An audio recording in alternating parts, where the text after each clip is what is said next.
Can you guys hear me?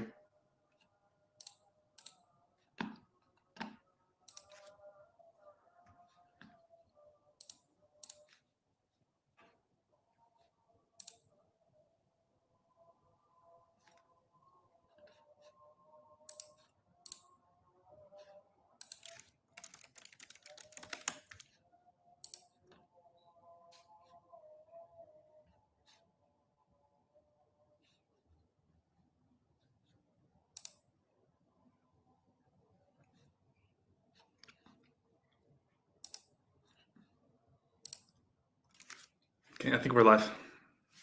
Hello. How's everyone doing? Round 2. So guys, you just subscribe to my channel not to speak. I love that feature. It's such a good feature. So please subscribe. That's good. I got 100 subs now.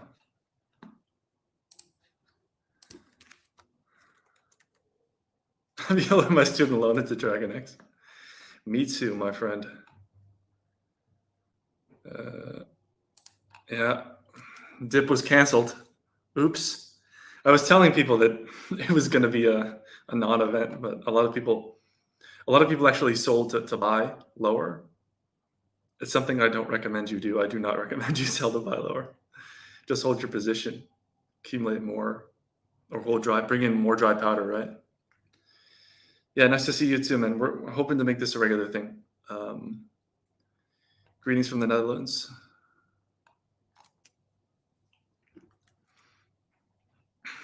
Do we get some more people on here? How many do we have now?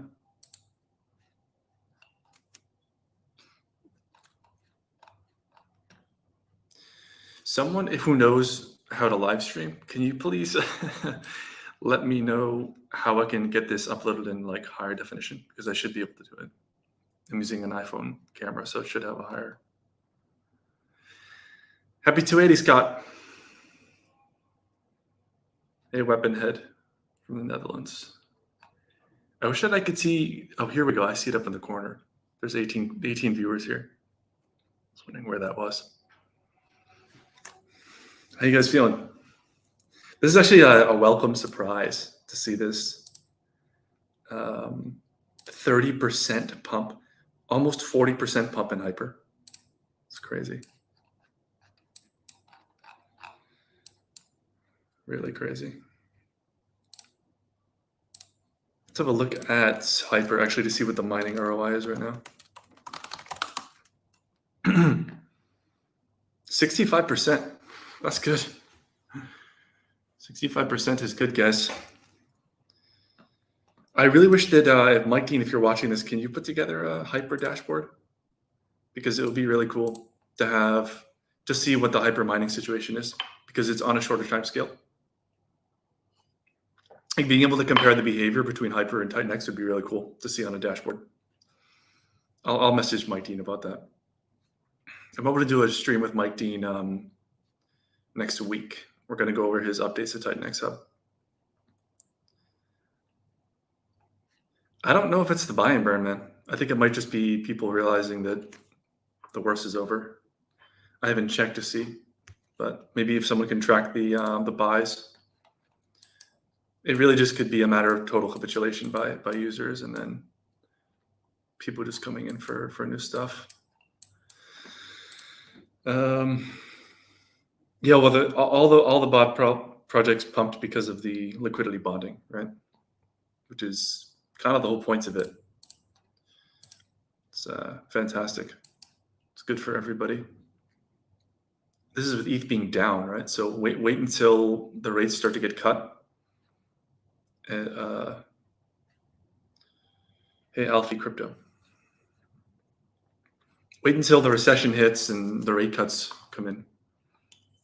That's going to be fun. That's the real crazy part of the bull market. This is just the build up, you know. 2025 is going to be the crazy speculation.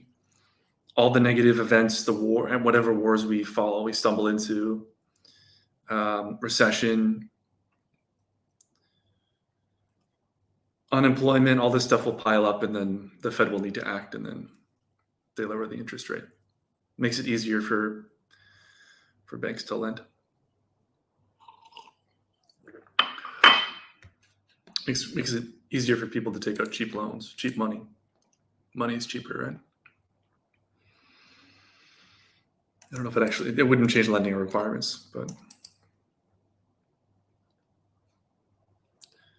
I think what I'm going to do actually is do a stream where I talk about Richard Werner. If you guys haven't watched Richard Werner, Princes of the Yen, I highly recommend you watch it. It's very interesting. He has a great lecture called How is Money Created? It's well worth a watch. I don't know how many of the miners that are due today have been claimed. Does anyone have that information?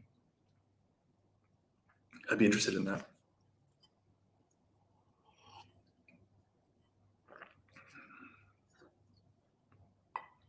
Somebody dig that up.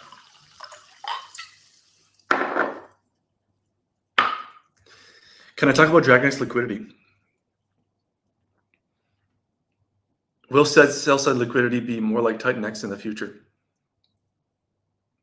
1-to-1 sell-side 4K. But yeah, it's a lot of liquidity for Titanx. So DragonX is smaller. There are a few people, right? Richard Werner he's a professor in England, British. I think he's British. He's a British economics professor. He is the man who coined the term quantitative easing. And he knows a lot about banking, a lot about the financial system. He overturns a lot of misunderstandings that people have about the financial system. I highly recommend it. DragonX liquidity is intentionally low. Like, we supplied a certain amount up front. It was basically rolled into the LP from the contract. And basically, like, the LP will thicken as the price goes up, will be my guess. The 369 is going to be a couple $1 million. So what that's going to do is it's going to populate the LP, right? Like, what better way to put Ethereum into the LP or rather Titanx through Ethereum? But what better way to do it than to basically force it in by buying? Or, like, why would you slow the appreciation of the asset by just putting it in on both sides, like submitting it? It's better to just push the price up and force the liquidity in through buys, right? At least I think it's better. I prefer it on a token that I own, right? Since I can control that. Or at the beginning, we basically set it that way, right? So we had a say into the design. So I designed it that way because green candles are great marketing. And it's better to do some X's on low liquidity and then have the liquidity come in, right? Because the more liquidity you have, the less price appreciation you have. I mean, I can't say the less price appreciation you have. It's all about adoption, but it's, how can I phrase this? It's easier to push the liquidity pool, right? And to create price appreciation on a lower liquidity, on a thinner LP. So, crypto chess. Let's go, great one, Eric. What is your NFA opinion? I mean, I'm still waiting for someone to do the math on what all of that Ethereum coming in is going to do based on the tiny liquidity pool that we have right now. I don't see how we do less than a 10x. It doesn't seem possible to me. There's just too much Ethereum there. And you have to consider that people are going to front run that. That might force us into another 10x. You know, people are going to front run the 369.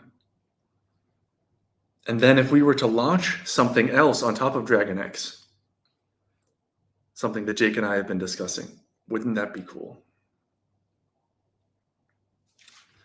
23 people. All right. Not related with DragonX, but are you part of SolidX? I would say we're an integral part of the SolidX team. We are the guys that are building a game-changing protocol for Pulse Chain that's tightly integrated with SolidX. So basically, we yeah, we're very important to SolidX, and we. My take on it is that it's a lot like DragonX. It's like DragonX on, in many ways, like DragonX on Pulse Chain. It's a token that it can't inflate. The supply can't inflate. You have a protocol that will probably bring millions of dollars of buy and burn into the token. My take is SolidX, the founder, is a big G, and he's highly experienced in business. I had an opportunity to meet him in Malta. It was sick. So he's a great guy, super professional and very driven to make SolidX a success. So I'm very bullish on SolidX. And we're doing everything we can. As I said in the last stream, we're actually putting together some enterprise partnerships just for SolidX to happen, this game to happen on SolidX. And as a result, all of Pulse Chain will benefit. I find it hilarious because there's probably no one better for Pulse Chain Alpha than me, but I have 1,000 followers on Twitter. And I just don't think Pulse Chain people realize it. They assume I'm just DragonX guy, but they don't realize that, like, my team is behind probably the most significant development in Pulse Chain, short of Richard Hart coming down from the heavens, which I don't see happening. So, I mean, if you know Pulse Chain people, tell them to follow me. I would like to do some Pulse Chain streams, with some Pulse Chain people, so we can go over the game once it's complete. It's really nearing completion now. I'm actually looking forward to getting it out so that we can work on other stuff. But it's a very, very intense project.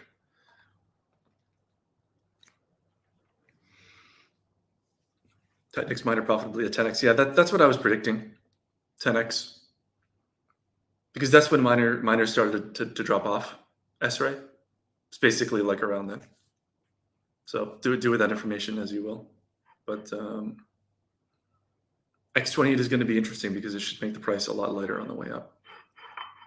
Yeah, people are going to probably go into that instead of dump. Any plans for the 8% DragonX given to the devs? What?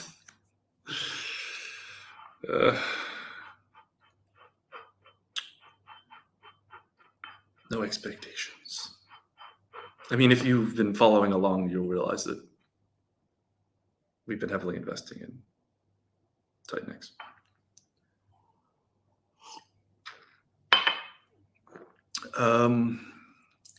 And I don't mean the token. I mean into the community, into building things. I'll go into something that we're considering building. We are considering building something else on DragonX. DragonX is so great, guys, because it's so slept on. There's 1,500 people. But, you know, my team is closely tied with the SolidX team. We're doing game-changing stuff on Pulse Chain. That's going to come back in when I'm on streams with other YouTubers. That's going to come back to benefit us, right?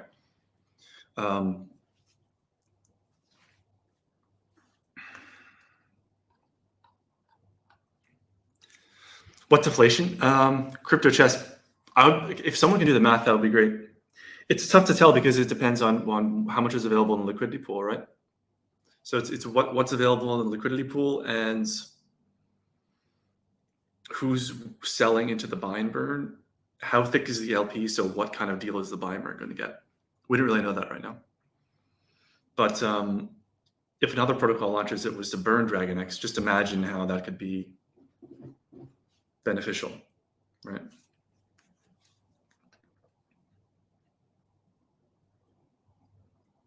Yeah.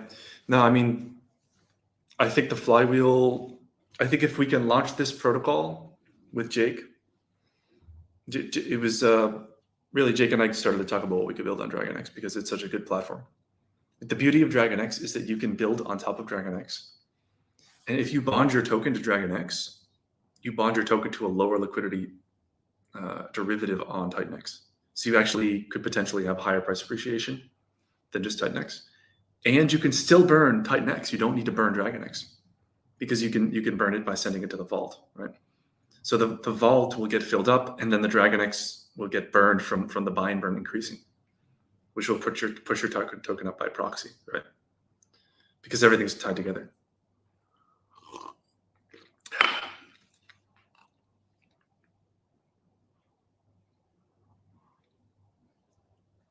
Can't find your stream with my laptop. Check Twitter. Updates on Titan Farms. I mean, it's like 80% done. We just need to get back to it. I would say like we're approaching the time when it's going to make sense to swing back over to DragonX stuff. We've just been so busy like with other projects. We have multiple other projects in play. We're kind of like a full team, full operation here.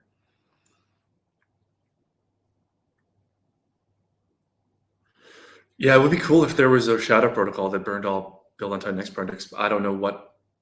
Is that something Jake's building? Oh, that's right, actually. I think Jake does have something there for that. I'll let him release details on that, but he did mention that to me.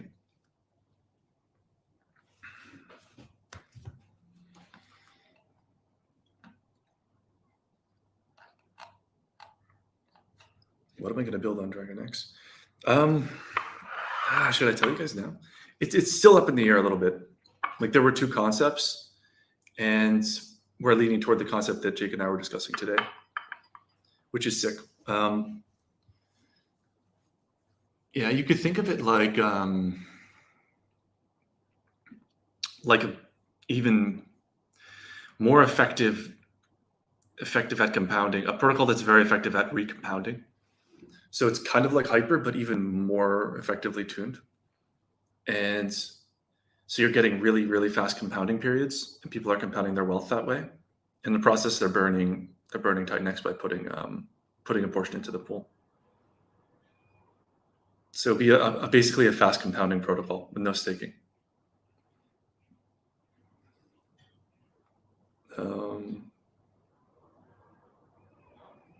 And it would be really, it would be cool because if it's bonded with DragonX, it's getting the performance of DragonX, right? So even though there is some inflation, it will be a lot less than in Hyper. But even if there was some inflation, it would probably be offset by the amount of pumping that's happening between the pairs. So there'd be a lot more buy and burn because there'd be no staking. So you'd have like 60, 70% buy and burn, you know? So it's super bullish. Like if you're bullish on DragonX, how does it benefit DragonX? Because it would be instead of burning, like Hyper burns 20% of the Titanx, but this protocol would put that into the DragonX vault. And then the token is bonded with DragonX in the LP. So when the buy and burn comes through to burn that token, it pumps DragonX at the same time, which is insanely good. So then you have the buy and burns coming out for DragonX, right? So it just increases the pumping on DragonX. So you're getting the price appreciation of DragonX plus another buy and burn, which makes the miner ROI super high and it's a fast compounding protocol, right? So people are coming in and out of it. And then the LP is probably going to get a lot of fees, which is going to burn both tokens. So it should be cool. It's still theoretical, but we're strongly leaning toward that. I don't know if you guys saw the website update, but we're doing a full website update. One of the things I kind of realized is like, we've been so busy with other projects. We haven't been giving DragonX really the love it deserves. And now is the perfect time. Now that 280 is over, now that all the weekends have been shaken out, it's time to come back. Because DragonX has so much potential. Like it's such a good platform. It's such a good basis. That it deserves it. So, thinking back to like, I think someone mentioned it in the Telegram about what was it like in the early days of Hex. If you go back to the original premise of Hex, the original premise was, and Richard Hart says this in streams, go back like 5 years ago, you can see. He says, imagine if you had a protocol, like in his mind, protocols were a combination of basically proof of work or some kind of consensus plus game theory, right? So consensus plus game theory, that was Bitcoin, right? So what was Bitcoin Hex? Bitcoin Hex was game theory without the consensus, a system that is 100% game theory based. So that is the idea behind Hex. It is that it's the game theory of Bitcoin improved with the consensus already handled by a different layer, so it's not part of the protocol, right? And what could that do? And that was a brilliant idea, and Hex was one of the first DeFi products ever. But it basically, there was an assumption baked in there, which is that there couldn't be intrinsic value baked into a protocol. And I think that's something that's no longer the case, because there are other DeFi protocols now. DeFi is much more advanced. And one thing that Titanx and DragonX show is that you can have, through a buy and burn and through people submitting their value, you have a kind of intrinsic value source, right? That you can apply a valuation to a crypto protocol based on a treasury. Right? With Hex, I think everyone kind of assumed that Richard was doing it in the background, but no one really knew, right? He had like 600 million ETH. And people kind of, back then, Tornado Cash wasn't sanctioned, right? So people had an idea that he was doing things in the background, right? Money was flowing through Tornado Cash, and then big buys were coming in, and people really didn't know what was going on. That opacity was part of the reason why Hex did so well, because there was this man behind the curtain, and you didn't know when he was going to act. And opacity is a huge part of speculation, right? Because the known elements get priced into the market, but if you have this unknown element, it actually really increases the speculative capacity of a protocol. But basically, in Titanx, you at least have a provable store of value. So that provable store of value is like that buy and burn, right? That's going to be transferred over to the protocol.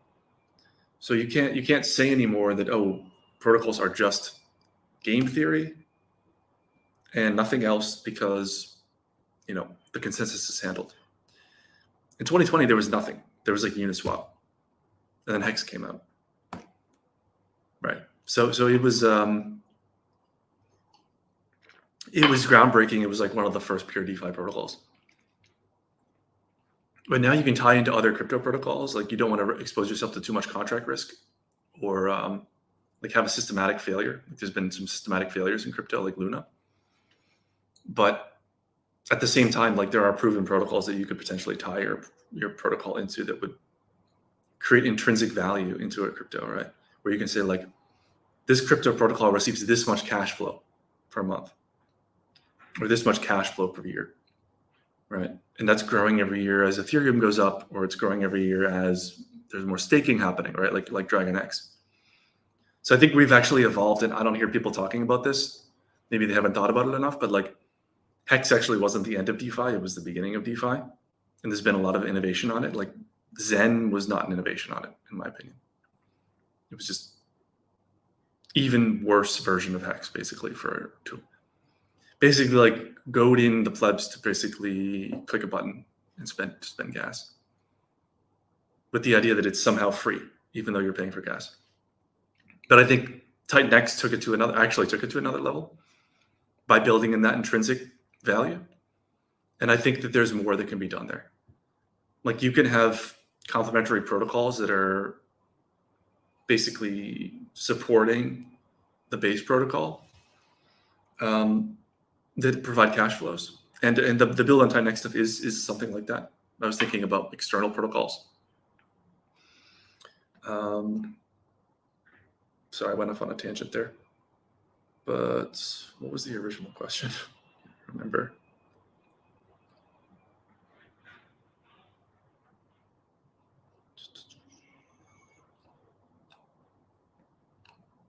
What will be the compounding periods? I'm not really sure. But why build on Pulse Chain when it's so quiet and low volume? I didn't say we're going to build on Pulse Chain.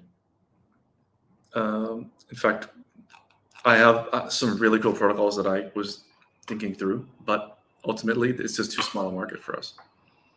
It has very small, low volume, 3 million volume per day. It's super low. Titanx volume is, what is Titanx volume right now? 500,000, right? Doesn't really compare.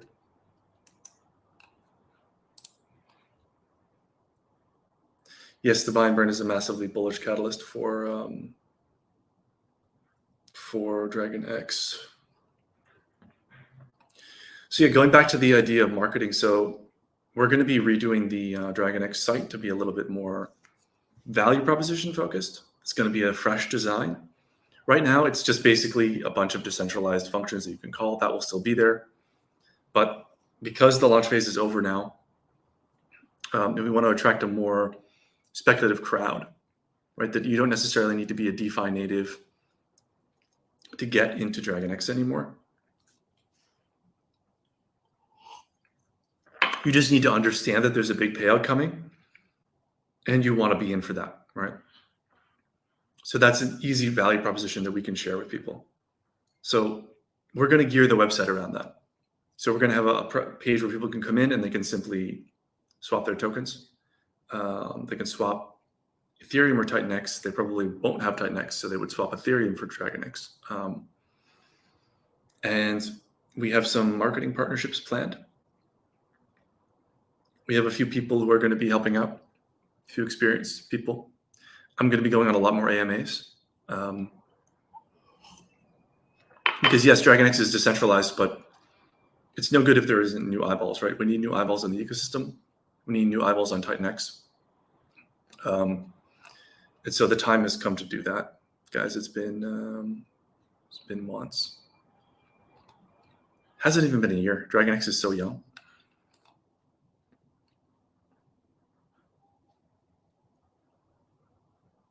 No one knows when V1 will be unlocked. Are you worried about DragonX reward being diluted? No. Maybe a little, but like there'll be X28, which will probably burn a bunch of stakes. Plus whatever we build on DragonX will help us maintain our position.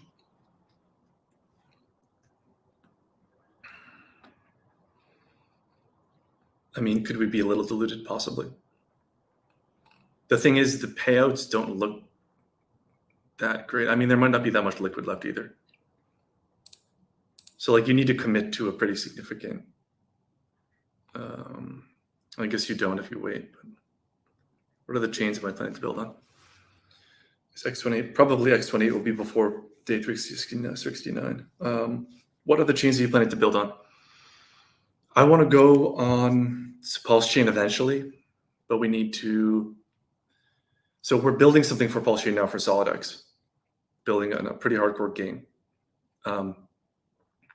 That may turn the chain around. I really believe that could actually turn the entire chain around and create a new narrative for the chain.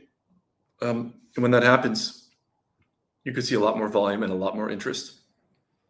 And when that happens, then it might be sensible to get back to building on Pulse Chain. I wish Richard did more to support builders. I don't see why he can't do more to support builders. Like, I don't like this whole no expectations thing. Like, we're kind of beyond that. I mean, the SEC is like suing him for basically doing what he's. I mean, he might as well just help out some devs and help out some teams. There's a big difference when you are the founder of a chain than when you're an external team like us that needs to like forge these enterprise partnerships.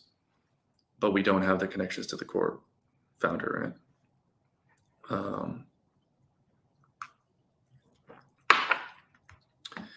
I'm glad it makes sense now, Bossman. Yeah, it takes a while. It's a protocol on a protocol, right?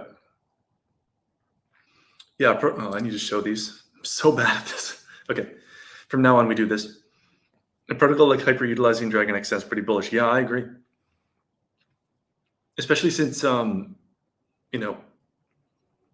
Jake has learned a lot that he could help us apply to this new protocol to make it even more awesome.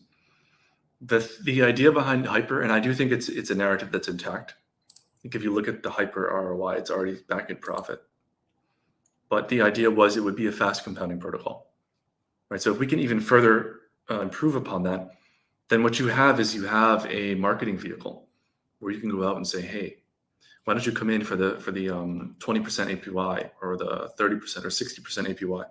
People like to chase yield, So if you can have a protocol that lets people chase yield, but underneath is all the stuff we love, that's huge, right? So that's kind of the idea, is that we launch something like that.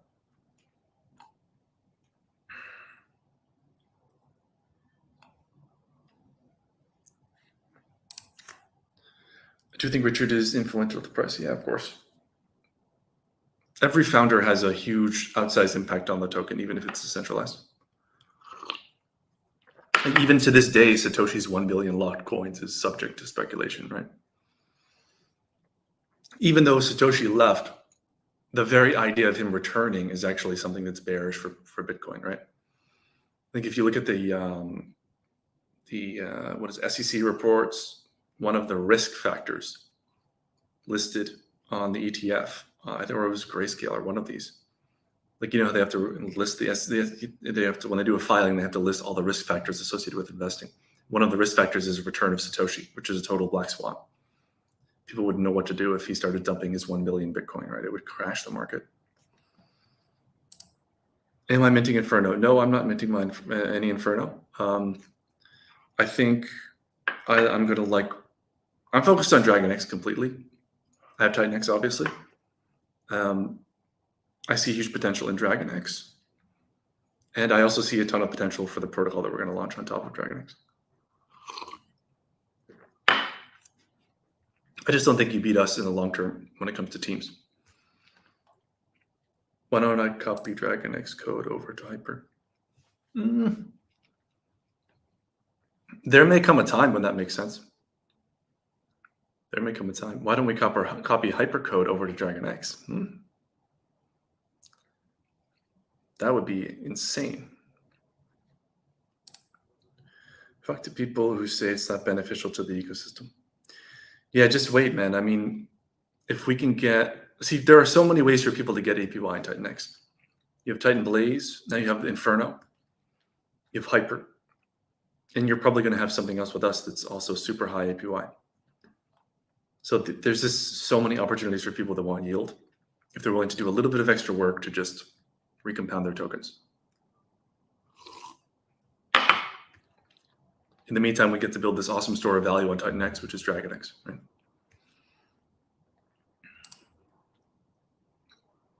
DeFi is all about chasing yield. Yeah, I don't know about that, man.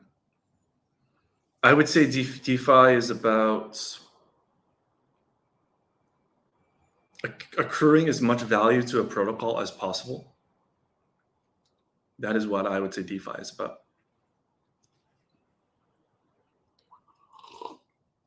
It is a lot like a business, ultimately.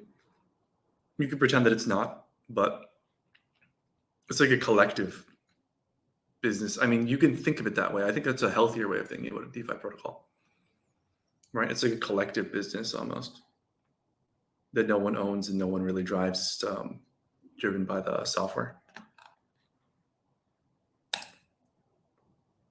Hydra being what we were going to build on Hyper. No, it's not in development. I'd rather focus, like if I do that, like we're 1,500 people in DragonX. If I do that, I'm taking attention away from DragonX, which I want to be a lot higher. I want the price to be a lot higher. So I wouldn't do that because I don't necessarily want you guys to split your economic energy, you know? And we're hoping to bring in new people for DragonX. DragonX is not even a year old. So we need to build the base out. All of the Titanx protocols need to focus on marketing. We have so many protocols now.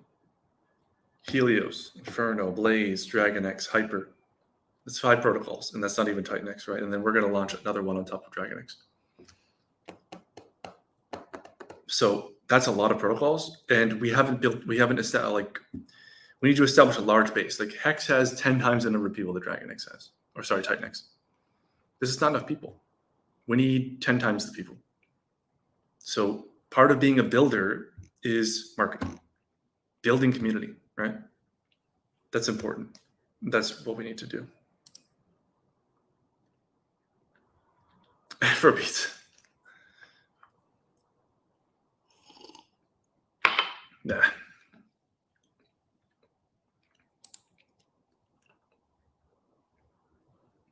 I said last stream, I think crypto is only short term. I think the blue chips are okay. I think if you think that you're storing your wealth in altcoins across cycles, that I think you're in for a rude awakening, just based on history. Unfortunately, very few altcoins survive multiple cycles. Now, can Titanx be an exception? I think it can because of the size and because of the mechanics of it. Like there are a lot of protocols and a lot of teams working on it. So I think it's backed by ETH, right? Backed by that intrinsic value.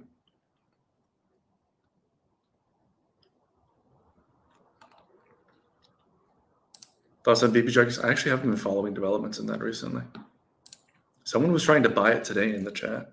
Yeah, put it in.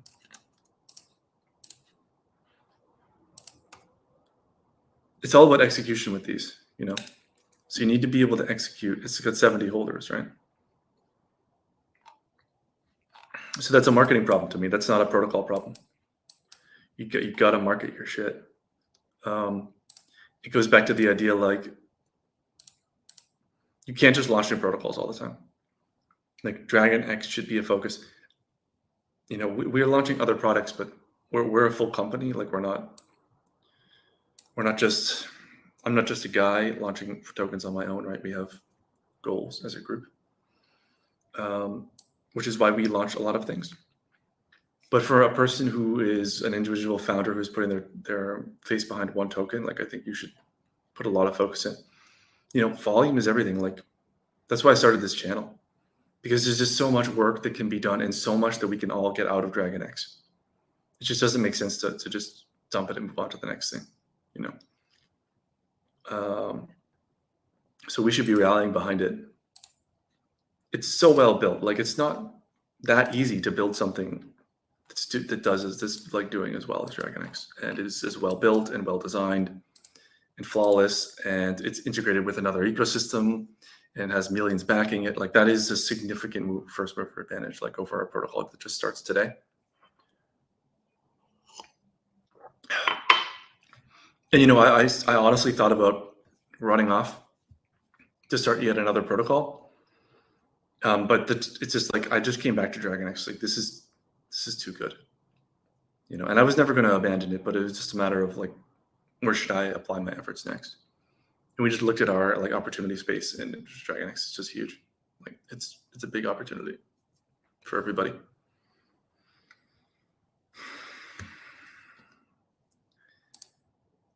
How much DragonX do you hold for it? I wouldn't think 2 cycles ahead. Have an exit strategy for this cycle. Have an exit strategy for the 369 and then the bull market top. Jake's a lot better at macro to me, but like when you see rates hit the floor,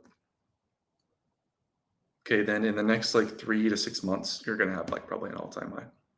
I don't know when that's going to be. If you look at the global liquidity cycle, like if it starts to go down a little bit, like if it crests, I have a tweet actually that shows the global liquidity and where it is. It's going back up. So like when the global liquidity is like cresting, okay, maybe that's the time to sell. I honestly, you know, macro, I'm not like an expert on. I just look at interest rates. I'm only storing my wealth in Ethereum and rotating out of altcoins at opportune moment. Yeah, I think that's a good idea. ETH and Bitcoin. I think there's actually a good reason to hold Ethereum and Bitcoin, and that is basically like Bitcoin. It's a different group of people who have a lot of sway in government, and so you could have a divergent outcome. Like I think they both do very well, and they're becoming more mutually adopted. But like right now, Bitcoin is more adopted. It's still more of a brand name. People understand it better. Digital gold is a great narrative. You have the president of the United States talking about using Bitcoin as in the reserves, right? In the strategic reserve. Like he's not talking about Ethereum. So I wouldn't count out Bitcoin. Like having one Bitcoin is just probably table stakes. Like have one Bitcoin. I can bring you back in TT. Just DM me. I don't know why you're blocked.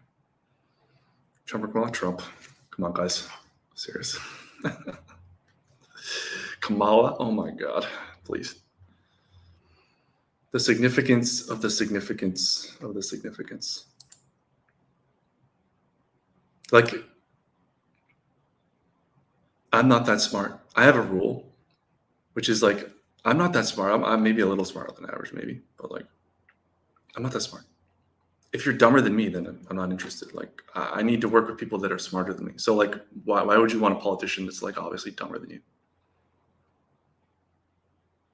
You know, she's not eloquent at all. It's all she does is be a politician. She's not even eloquent or well read on what she's doing. Like, how can you be so unable to communicate and to be the vice president of the United States? It just goes to show you these people are all puppets. Like, the people who are running the government are just not even visible. Will you incentivize selling the hybrid NFT on Blur? I mean, I bought an NFT. Like, if you guys put them up there, I've been buying DragonX, so I was pretty obviously buying DragonX because I put it on Twitter. So like, maybe other people will buy them too. I think there's it's great for OTC. Like, I was in the very position that hybrid is basically designed for, where I was like, damn, DragonX is sweet. I want to buy more DragonX. So what do I do? Where do I go? I'm going to push the price up against myself, right? So better to have the price not get pushed up against myself and get a DragonX NFT. Probably it will be launched before 369. Loving these questions, guys. Keep them coming. I could be the Richard Hart of this ecosystem, and I only have 100 subs. It's funny, like, I'm definitely not the Richard Hart of this ecosystem, but I think I have a lot. It's funny because I don't consider myself to be some brilliant crypto guy. I'm just a sensible person who has some experience and is building a lot of interesting stuff. And it's stuff that's interesting to a lot of people, but they don't know about me. You know, so I'm a pretty average guy, but like, I'm not sitting on a throne. I'm not a billionaire sitting on a throne, right? But like, I do believe we are building objectively one of the most important things for Pulse Chain. I think we're building objectively some of the most important stuff for Titanx. And that's tens of thousands of people, right? Tens of thousands of people, and nobody knows who I am. But it's fine. I mean, ultimately, I will grow the accounts.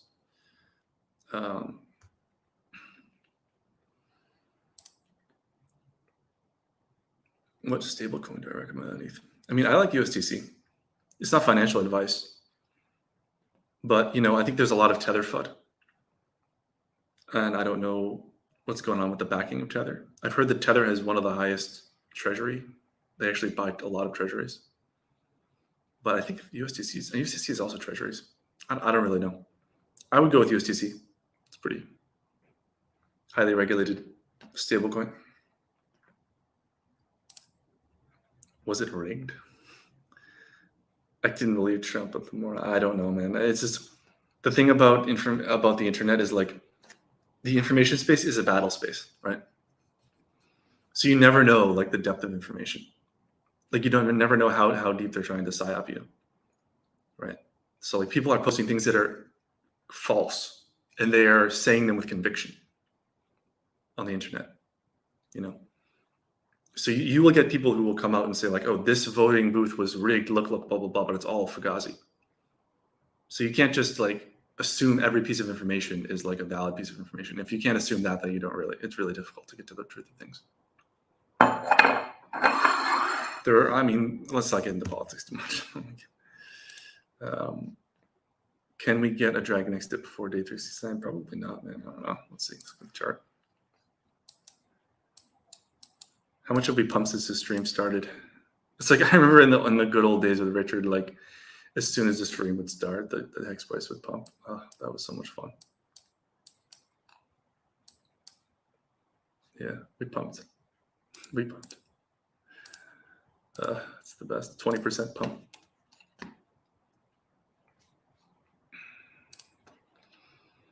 $33. Nice. We're up to 33. What's your favorite designer label? Do what Ari does.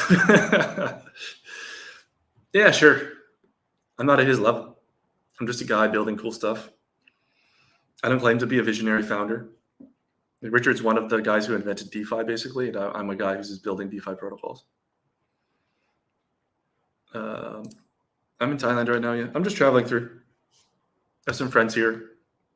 guys who have businesses here, and it's great. Like you can get an apartment, it's cheap, you can just work all day, you can have everything ordered in. People are super nice here. I love it. But there's an air pollution problem. There's other problems. It's like any place is a trade-off. Why does Titanx have project builder meetings to discuss this? Why don't they? I mean, there's Jake's mastermind, which I'm in, and there's a lot of discussions happening there about what's getting built. There's also a Titanx founders group, and there's a Titanx moderators group. So there are a lot of side discussions happening. So we do coordinate a good bit. I wish, and maybe this is my fault. Excuse me, I just downed a whole bottle of sparkling water. My fault that I haven't advocated more for the use of DragonX Vault. Because now we have Inferno, and nobody is tying into the DragonX Vault. Like Inferno could have instead of burning Titanx, it could have used the DragonX Vault. And I get this idea like, oh, you're paying the DragonX team because they're getting a portion of the payouts. Well, we're also hiring top-tier auditors, building top-tier stuff, and investing heavily in the community, right? So like you're benefiting everything. So I would like to see some other protocols tie into the DragonX Vault. Like it's rock solid code. It's proven. You don't have to worry about that part. So it just makes sense for the ecosystem to put more buy and burn on Titanx. And if it benefits DragonX, so much the better, right? So much the better. It's not a competition. Any estimates on how much DragonX will be burnt on the day? I don't know. You'd have to do the math on the liquidity pool. Based on the amount of people that come in, it's really difficult to estimate that. How cheap? I don't know what you mean there. I'm loving these questions. Rapid fire questions. I love this. Or up to 36. See if I can get some more people from the DragonX chat in here.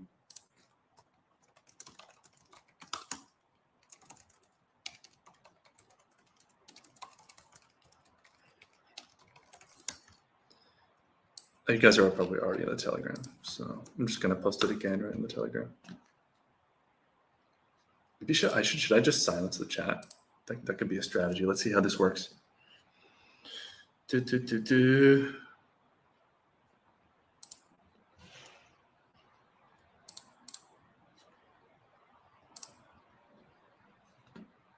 Cool. The DragonX chat is now silenced. So that will be the only post. Let's get more people in. Come on, guys. How cheap? Let's see. Let's go through this. I think I've been describing the DragonX value for about 6 months. Haven't you been reading my tweets? Follow me on Twitter.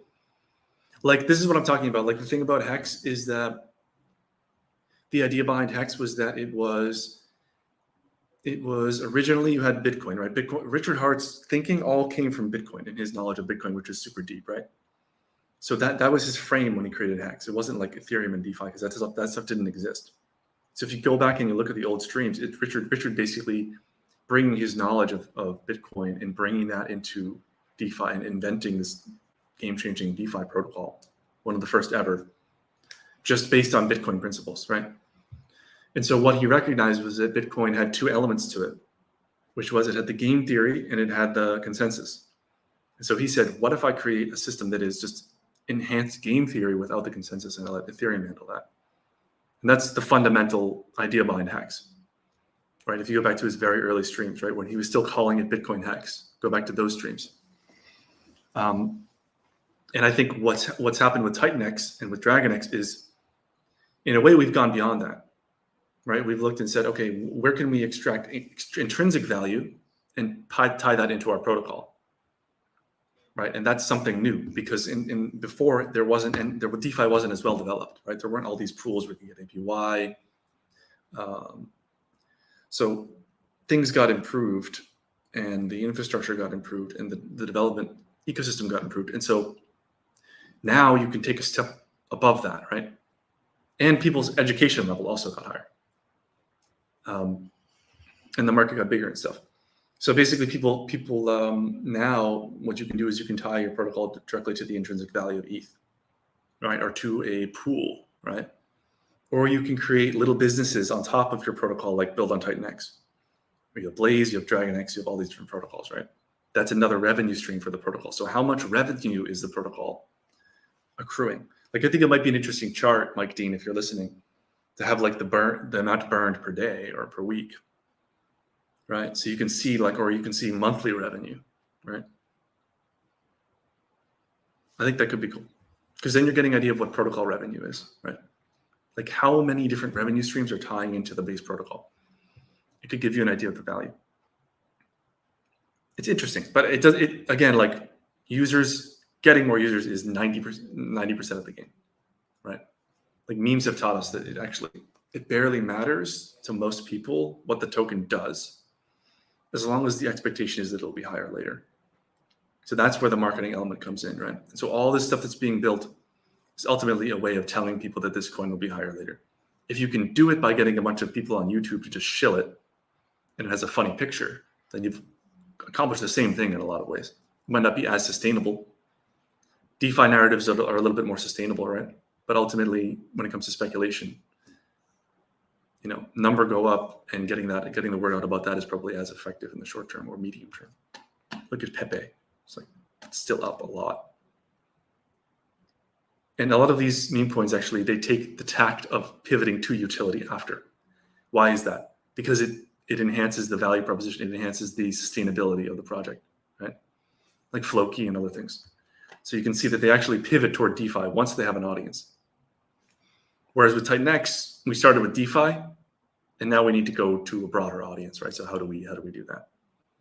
Personally, I don't think it's through meme coins. I think it's through shilling APY, because average people understand APY better and it's more believable than 10,000x, right? That's why Richard Hart had on the Hex website earned 40% per year. He didn't have you're riding the next Bitcoin up, right? He had earned 40% APY. That's because that's believable, it's understandable, and average people get that. So I think that that's one of the benefits of this protocol that we're going to launch for DragonX is, okay, they might not get that DragonX has 1,000x potential, but what they're going to get is it's a compounding protocol.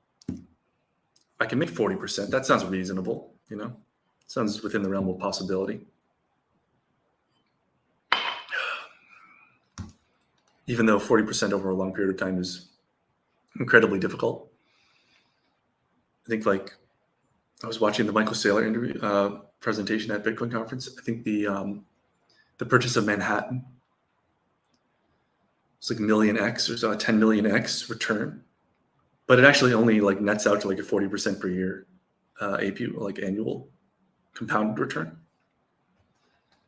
So I mean, I don't know if the purchase of Manhattan is that's necessarily historically accurate, but the idea was that it was purchased for very little. I'm not sure if I can say that. How cheap is Thailand? I've always wanted to go. It's not that cheap.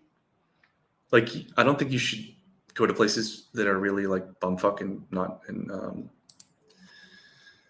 A lot of people come in their dirt bags and they want to live cheap, but have enough money to enjoy a place, because you don't want to be in a place like this with tons of opportunities and tons of things to do and not have enough money to properly enjoy it. It's way more affordable than the West, I would say. I'm in a penthouse apartment. It's really not that expensive. And it's just, the food is super cheap. The food is really good too. It's great cuisine. So the convenience is amazing. It's super convenient. It's so much better than, say, a European country when it comes to convenience.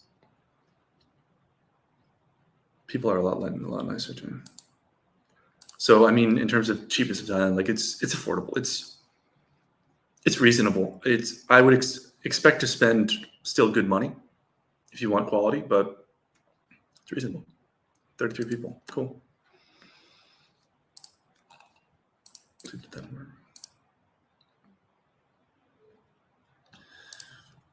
What do we got here? 3x will get burnt from the phone. Not sure what you mean by that. You can't burn more than the total supply. And there's no way that you're going to do only a 3x ROI if you have $1 million going to a 50K liquidity pool. And that's not even speculation. That's just the math of the LP. Dragonfire. Yeah, it's sick. Both are doing so well. I love that the 280 came and like we're still pumping. That's just so awesome. It's fantastic. What's happening to the chart right now? It's still pumping. This wick might get sold down. Nevertheless, it's awesome to see this green candle on what's supposed to be the most bearish day. Excuse me. Have I been to Japan? No, it's someplace I really, really, really want to go. It's top of my list.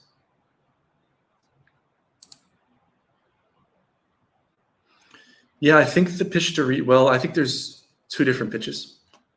There's the pitch for the protocol, and there's the pitch for DragonX, right? The pitch for the protocol is APY. The pitch for DragonX is get in for the 369. Yeah. So ultimately, getting in for the 369 is how you people understand that there's millions of dollars coming in, right? That's easy to understand.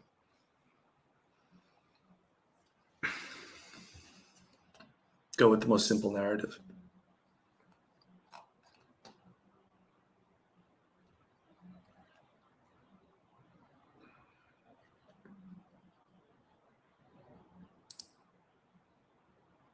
Yeah, I'd say DCA is the best. There's no other option right now. This is the beauty of DragonX, right? There's no other option. There's no mining. There's nothing. And there's just, you have to buy it on market now. Are we back to the mint price now? Does anybody know? I need to go back and look at what the mint price is. I should probably know that, but it's just great, right? Because when you have that limited mint, it's easier to overcome that initial dump.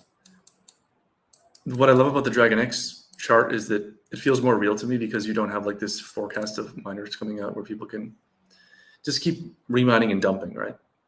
It's a benefit for adoption, but it has its drawbacks. Who knows? No expectations.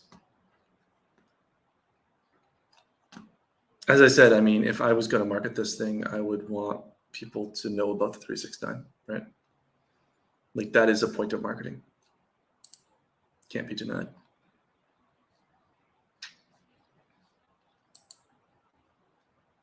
Great questions, guys. These are great. 32. How can we get more people on here? Where else can I go? Oh, let me go to the Titanx chat.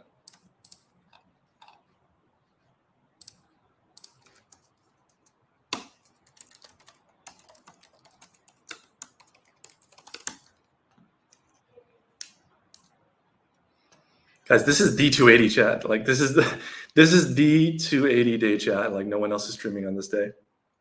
So let's try to get people in. Bring your friends. It'd be cool to get some guests. I know Mike Dean's busy this weekend. Who else can we get on here?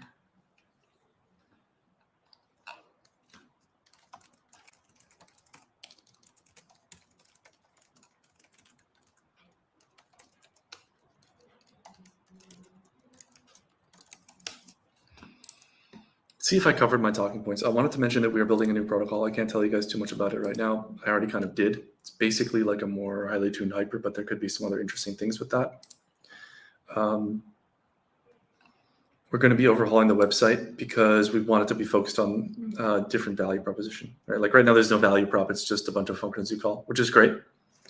But I think if we're going to try to reach new people, now that the now that the shakeup period's over and the fun starts, like people need to know why DragonX is awesome up front, and then we want everything to look great. And yeah, our designer's doing a great job. I teased something on my Twitter about that, so if you guys want to take a look. Cool new design. Big fan. Mike Dean face reveal. He didn't agree to it. I was just trolling him. King X and Arrows come back, bro. Oh my god. Savage, man.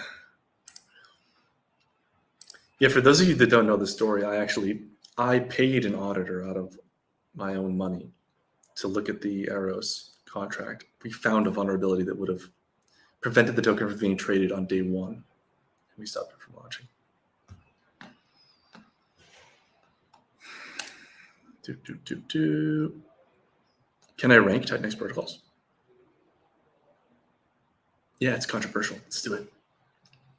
Should I get one of those charts that's like, tier charts? Top tier DragonX. Tier 1 is DragonX. As long as Titanx is alive, DragonX will be alive. So I think you basically can't put DragonX in any, there's no other protocol in that category, in my opinion. As long as Titanx is alive, DragonX will be alive. We attached ourselves. So that's why we're number 1. And we have a gigantic buy burn with deflation and an upcoming protocol. So that's protocol number 1. This is a DragonX stream. Sorry, guys. I like Blaze for number 2. I like auctions. I think that there's so much that they could be doing. And I'm always bugging them about it.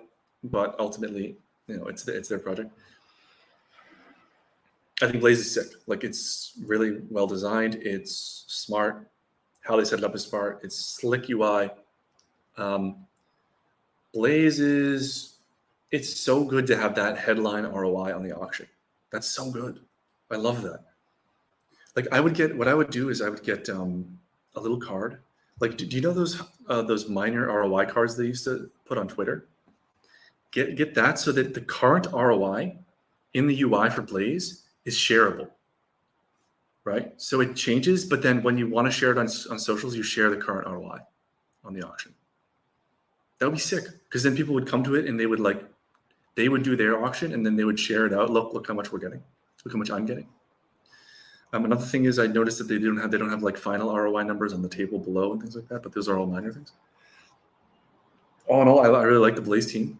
They ship something super professional and really, really good. And I just like the concept of Blaze. I think it's smart, well executed. I wish it had been faster, but at the same time, they got it done. That's great. And now we're all going to benefit from this new era in Titanx. Blaze will be there to back up Titanx as well. It also would have been cool if they burned using the DragonX vault. But, it is what it is. It's still good. I don't really want to go through all the other protocols. I would say tier 1 for me would be DragonX. And then I like Blaze. The other protocols are also great. Hyper is also sick. Where Jake was headed with Hyper was amazing. That's why I'm excited to potentially work with him on this new protocol for DragonX, because it's an even further improved Hyper. Where Jake was heading was for a compounding a protocol that has shorter compounding periods, which is really smart. And I love that idea. And Hyper's working to this day. So it works. It's a great protocol. If we can improve upon it even more and launch it on top of DragonX, even better. Sick.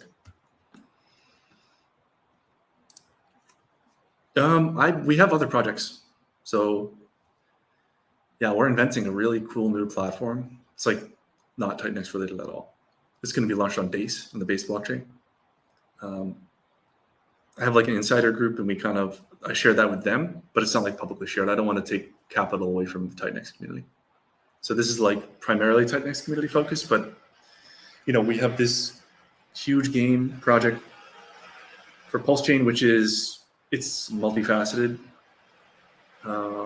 We have enterprise level partnerships happening with that. The devs are working so hard on that. They're working nonstop. We have a lot of design. I was designing that thing for a while, just doing tons of heads down, thinking through the product and how to make it awesome. It's really cool. It's different than other games of its kind. It's awesome. It's just the whole execution of it is so well done, as usual. So we have a great team, really, really great team. We hired an animator. He's doing a fantastic job. Super happy with our animator. So no, I'm not completely focused on DragonX, although it's a major focus.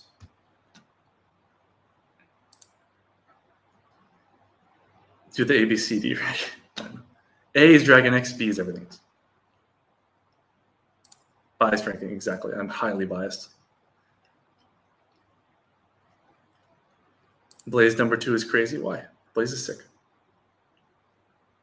I mean, would I have used the Titanx differently? Yeah, probably. But so what? Like, you have to count.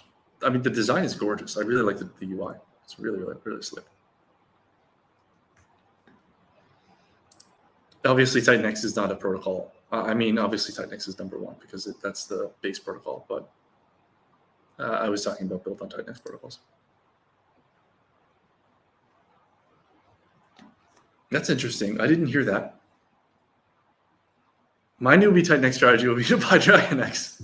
I'm a little bit biased, but from my perspective, buying DragonX right now is kind of a no-brainer. I mean, starting miners. I mean, the miners. What is it? It's not profitable right now. You know, honestly, hyper mining might be slept on. Like, if you're talking about a newbie strategy, maybe that's not newbie enough. I'm not sure what you meant by newbie. You know, caveat that. Nice rip to 38. Let's go, guys. Do you want to get in? Maybe I can get the Blaze guys in here on this.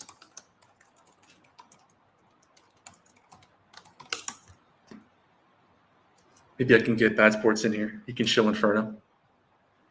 I haven't even dug too deeply into Inferno. Like, it looks cool. Do you want to get into the stream? X28 is going to be awesome. I'm not going to divulge details. That's obviously up to Jake, but it's going to be sick. It's very exciting stuff.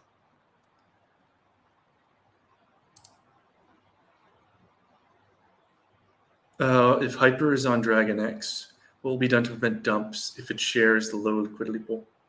There would be a new liquidity pool for this token. So there would be a DragonX and whatever this token is, liquidity pool.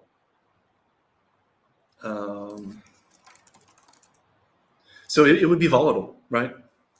I mean, but the buy and burn is there, right? So as people come in, there's a buy and burn to back it up. That makes sense.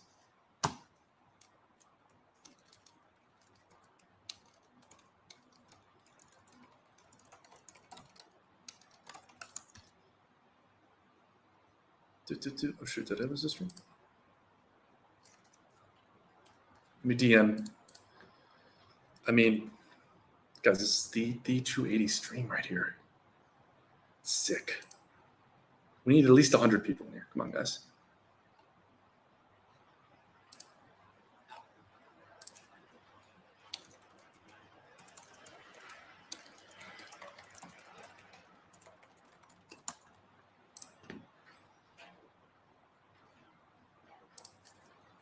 Inferno had a Titanx stake instead. I would be 10x more bullish on it. Not sure what you mean by that. Get on Bad Sports in front of Rizvi. Yeah, I know. Get on, man. Pressure him. Pressure him. Peer pressure, bro. We're crushing it right now.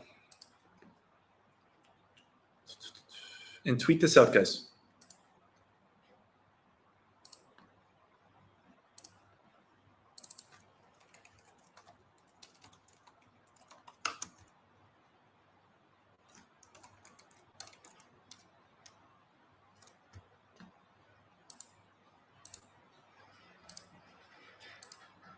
Let me, Mr. Sports, are you going to join? Nice, we're up to 45. Let's get 100 guys going. 12,000 Titanx holders. You have a fiduciary responsibility to be on the stream.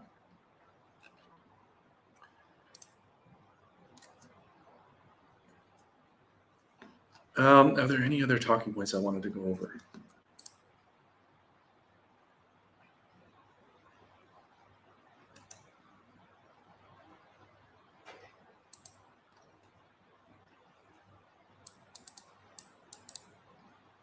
Well, I will say one thing about the DragonX chart, which is, this can be the one moon question. Here's what I love about DragonX. When you're looking at the structure of the chart, you're not seeing it with this massive deferred supply, right? There's not some big deferred supply that you're waiting on that you're basically hoping that you don't get dumped on. I'll give you a story. So I remember in the early days of Hex, it was like this thing. It was like a sport to watch the whales exit. It was like a spectator sport. It was a masochistic spectator sport. And we would sit there and just watch these people dump millions and millions and hundreds of millions of Hex. We had guys, oh, he has 120 million Hex, 60 million Hex, 80 million Hex. It was like, this is ridiculous. I mean, we would just watch these people unstake and dump and dump and dump and dump. I mean, it was a miracle that Hex just kept going up. Everything was timed perfectly. But just imagine you don't have that in DragonX. It's like, what you see is what you get, right? No new supply is minted. And so what we have now, we're all trying to push to the moon together, basically. And that's it. Like, what's my bench? It's been higher. I was actually getting pretty built. I used to do push-ups every day until complete failure. So like I couldn't even move my arms. And I was bigger, 80 kg. I'm 6'4", 80 kg. So I'm pretty light. I'm thin. I'm a tall, lean guy, but I was a lot stronger then. I used to box as well. I messed up my back. I messed up some of my vertebrae. I worked myself to the bone during the DragonX time. It was deep in the winter. I was up in the Nordic countries. And it was like, there was like 2 hours of sunlight a day. And I mean, I'm sure if you look back at those initial streams, you could see how just worn to the bone I was. I was working nonstop, sleep, get up on the Telegram, designing the protocol, getting on streams, working through issues, shilling it like crazy. And that was crazy time. And I was just so glued to my desk, I actually slipped some discs in my back. So I used to box. I mean, I've gone like 12 rounds in the ring and stuff. I'm not a boxer. Like, I'm not. Amazing. It's just something recreational, but I enjoyed it as exercise. I need to get back into it in due time.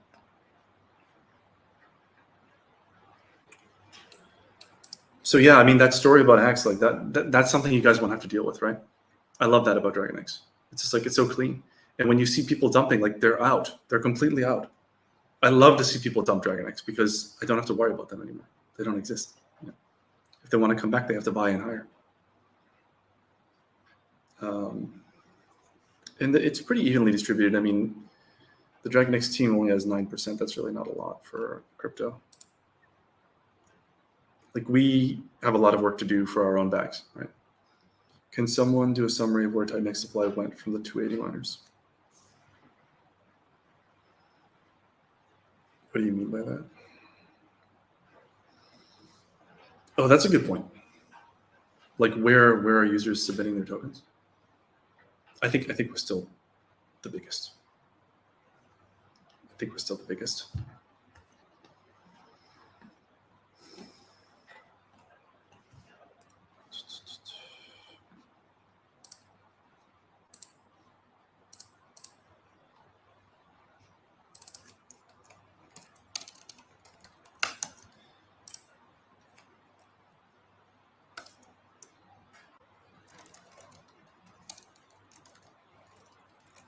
Passports, are you coming? 3%, that's a lot. If you want an OTC deal, DM me. Truly, I'd like to have more of the supply. So if you want to do a deal, DM me. Never. Okay. I can still find your wallet now. I'm going to look for the 3%er.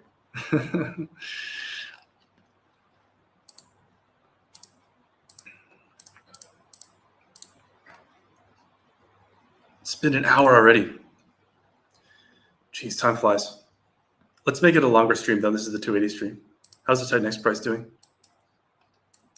Still holding up?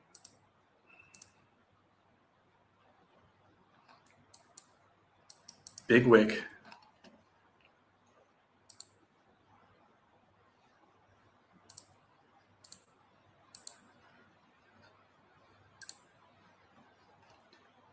So guys, what else should I cover? I think I blew through all the stuff we're working on because I don't want to give too many details right now, but it's definitely interesting stuff. I don't know if SolidX people even follow me, even though I'm a big part of the success of that token. I'm sure people there even know that I'm into that. It was funny because they had like this big controversy. They released this picture of us all on this yacht on Malta. It's really funny. It's like, what? Why are you doxing your own community? And like, it's all the people that are like 100% behind what you're holding. But still some guy like decided he was going to expose the cabal, which is so silly to me. It's like, dude, this is a group of people who are investing their money, their millions of dollars and time and effort into building to make your bag successful, and you're exposing them. It's quite weird. There's a lot of idiosyncrasies about the pulse chain community that I don't understand. I never really got it. I think the marketing is not good. I think that it worked in 2021. This idea of, oh, just sell. If you don't like it, sell. If you don't like it, empty your bags and leave or block me. Like, I don't think that's productive. You need new people in.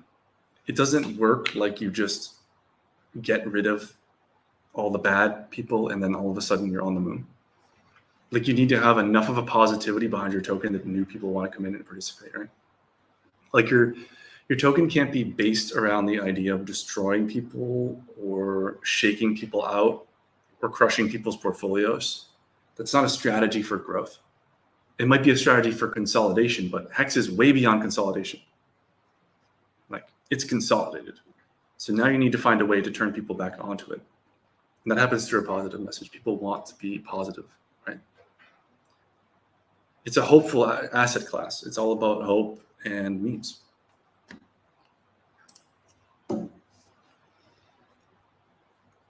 What else would you like to see built? What about a lottery protocol where 50% of the loot gets burned? Sure. I think that's cool.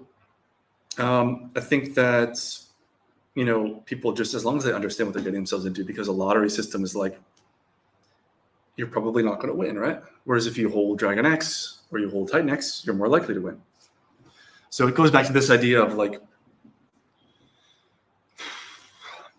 are we basically damaging people so that we can exit? Or can we instead make the pie bigger and build in utility that benefits everybody? You know, like if you trade your Titanx for a protocol built on DragonX and you get a return and you're able to compound it, you didn't lose, right? The DragonX is in a pool. It's available for the buy and burn to scoop it up or to something else to scoop it up. So you didn't really hurt it. You didn't need to really extract. I mean, you're extracting value from someone, right? But you're also contributing to the pool, to the buy and burn when you go in. So it's not as dog eat dog as like a gambling protocol, which is kind of like, it's a bit more of, well, what if you just concentrated that money into the protocol itself? And I know that's one of the reasons why not a lot of stuff is built on Hex, right? Because the idea was, well, you should just be buying Hex. Stop building stuff on top of Hex that dilutes the value of Hex. Instead, just build on top of Hex. But the problem with that is that people like novelty, right? People crave novelty, especially in crypto. And the level of energy that people are operating in crypto is like it's kind of a fast money vibe. So like, you need to have new stuff, but hopefully it can be beneficial and it can accrue value. So I would say what you want to try to build is stuff that pulls value from other communities, and not necessarily in a negative way, but in a positive way. Like, hey, like one thing I'm thinking about for this protocol is support eHex, right? So you can actually mine this thing with eHex. See, I told you guys, if you stuck around, you'd get some nuggets. An hour or 20 minutes. Yeah. So basically, like, you can't just have circular insular ecosystem where like it's just cycling money, right? You need to have new people come in. So what if with this mining protocol, we actually give people the ability to monetize their EX and get into DragonX, right? There's enough of an overlap there that I can probably get on some streams. I can vouch for the project. You know, I'm building something really game-changing for Pulse Chain, so I can come in and say, look, I'm building this awesome thing. I'm bringing all of these new functionalities to Pulse Chain that are going to turn the chain around. Look at my other stuff. Look at my DragonX. Look at what I'm building there. And by the way, Richard abandoned EX, but I didn't. I still hold EX. I'm still a big EX holder.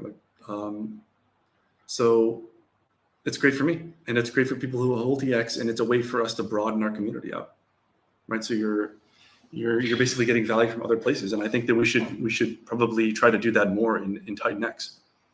Like, where is the protocol? And maybe we'll do Zen too. Screw it. Ethereum Zen.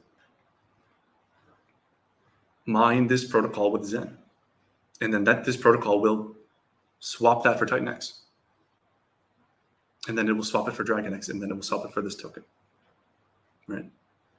So I think there's an opportunity there to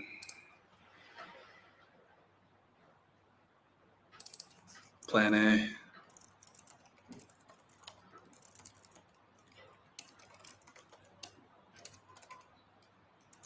I think that's what people should be thinking about with building. It shouldn't just be about using the capital that we have, even though there's a lot of capital. It should be about broadening the group of people that are participating. And you can do that through protocols by people that have tokens that are down and out, but there's still some liquidity there. There's some Ethereum there, right? That people are willing to sell into, and you can bring that over to Titanx. I think that that's something that we should do more of.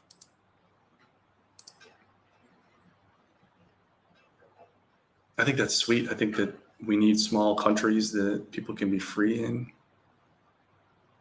I don't think he really said that seriously, but I think it would be really cool. There are some initiatives to make small countries. It's something that there should be more of, for sure. It would be so great to have a country where you could just go and it was easy to immigrate if you're talented, but it didn't have a lot of the drawbacks of some of the other places that are like that.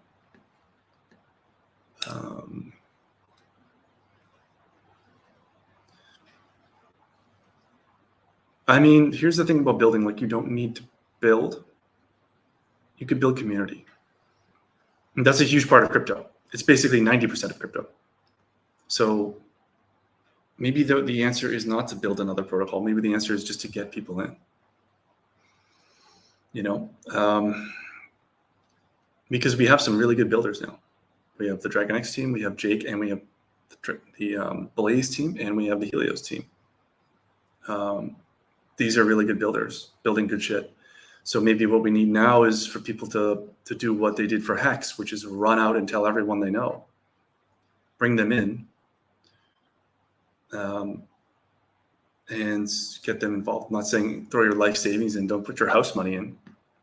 But, you know, if people are interested in crypto and they're curious about trying DeFi, then I don't think there's a better ecosystem than Titanx right now.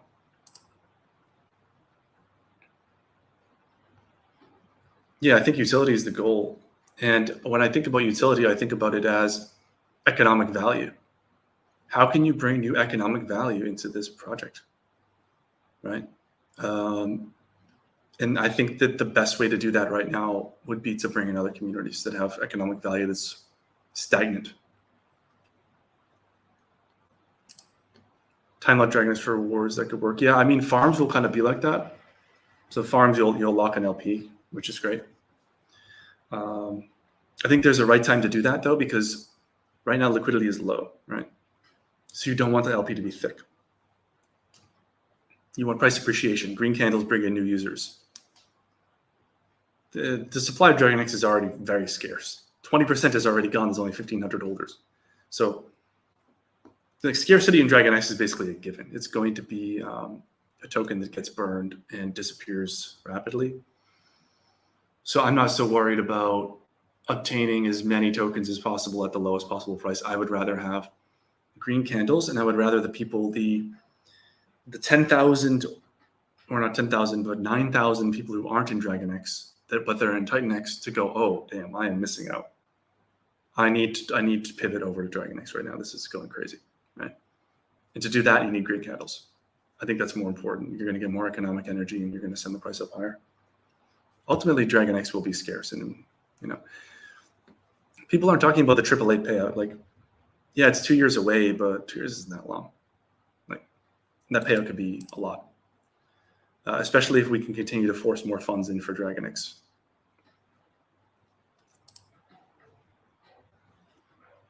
Can you fairly decentralize a fair random selector wheel? So there is verifiable randomness, but it needs to happen off chain. You can't have verified random. You can't have randomness on the blockchain because you have a bunch of nodes, and they would all be running a different version of the random number generator. So they can't achieve consensus on that. Right? It's a bunch of separate servers. So you can't achieve consensus on a random number because they would all arrive at a different random number. So that needs to be done on off-chain through a verifiable source. And this is why there's yet no pulse chain verifiable randomness, because you don't have a service that's come in to support it. Now, there are some efforts to do that, but I believe that the effort that we're doing will be the one that the pulse chain basically settles on. Because not only is it a verified randomness, but it's actually an entire hardcore game that's built on like for pulse chain. It will support other networks, but it's built for pulse chain. It's built to accrue value on pulse chain, and that's going to be coming as part of that, right? So you have this big hardcore game. It's supported by a big G, who's a big part of pulse chain's success, and with that, there's going to be an enterprise verifiable randomness service. So what are you going to go with? Are you going to go with some homespun service, or are you going to go with the service that has already a massive company backing it, right? And so that's probably going to be the default for people, be my guess.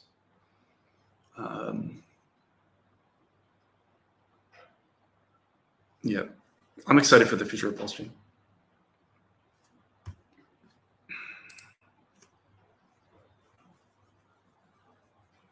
30-day rolling stakes are still paying out on EX. Wow. Impressive. What do you think about having my protocol be mineable with Hex? I like the idea a lot. And you could even burn some of the Hex if you were kind.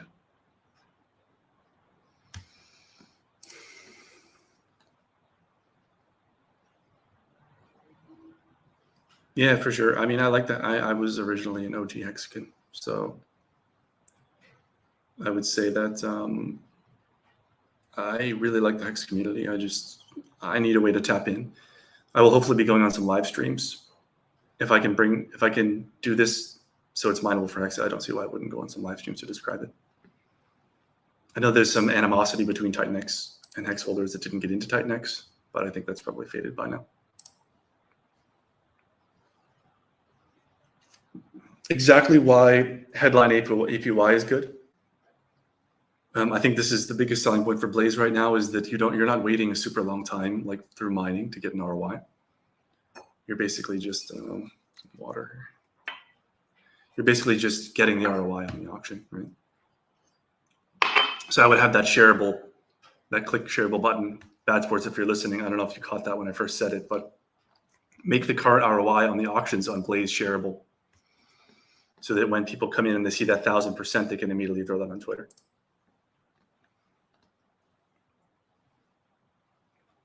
Yes, exactly.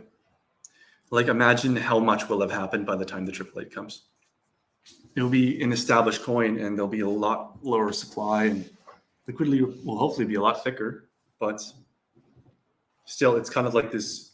It feels far away, but how old is Hex now? It's like over 1,000 days old.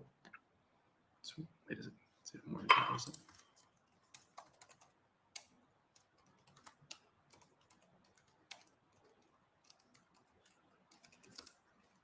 What day is it next? I don't know, whatever. It's over 1,000 days. 100 drip to wealth.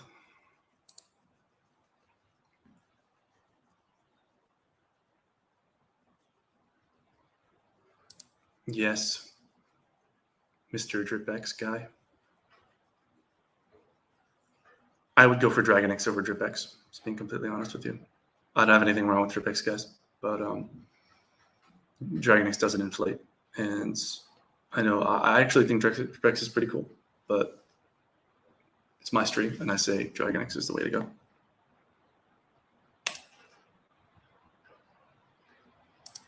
Yeah, it's raining right now. See the rainstorm? It's good. It cleans the air because it's a polluted city.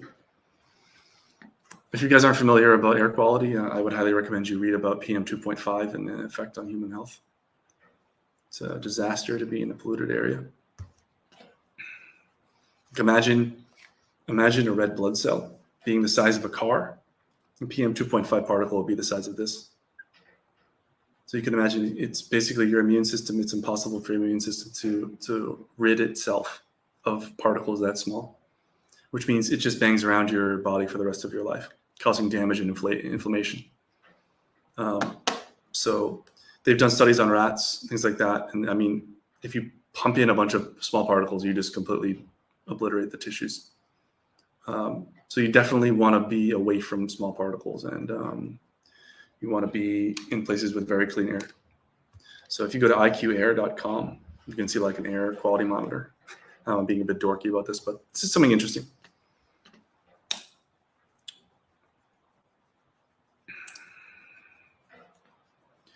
DragonX t-shirt. Nah, it would be a different protocol like Hyper. DragonX encapsulated shares. Crazy. Yeah, it's so crazy how high Hex went. Man, did some people get rich on that, but it was very few people. That's why I rue the day I staked all my Hex. That's okay. I don't think Hex is dead. I just think it's going through a massive depression because the founder is silent.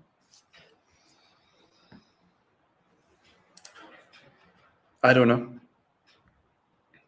I really would love someone to do the math on what a couple milliwoods is with a 50K liquidity pool. It's a good question. Come on, Inferno team, join.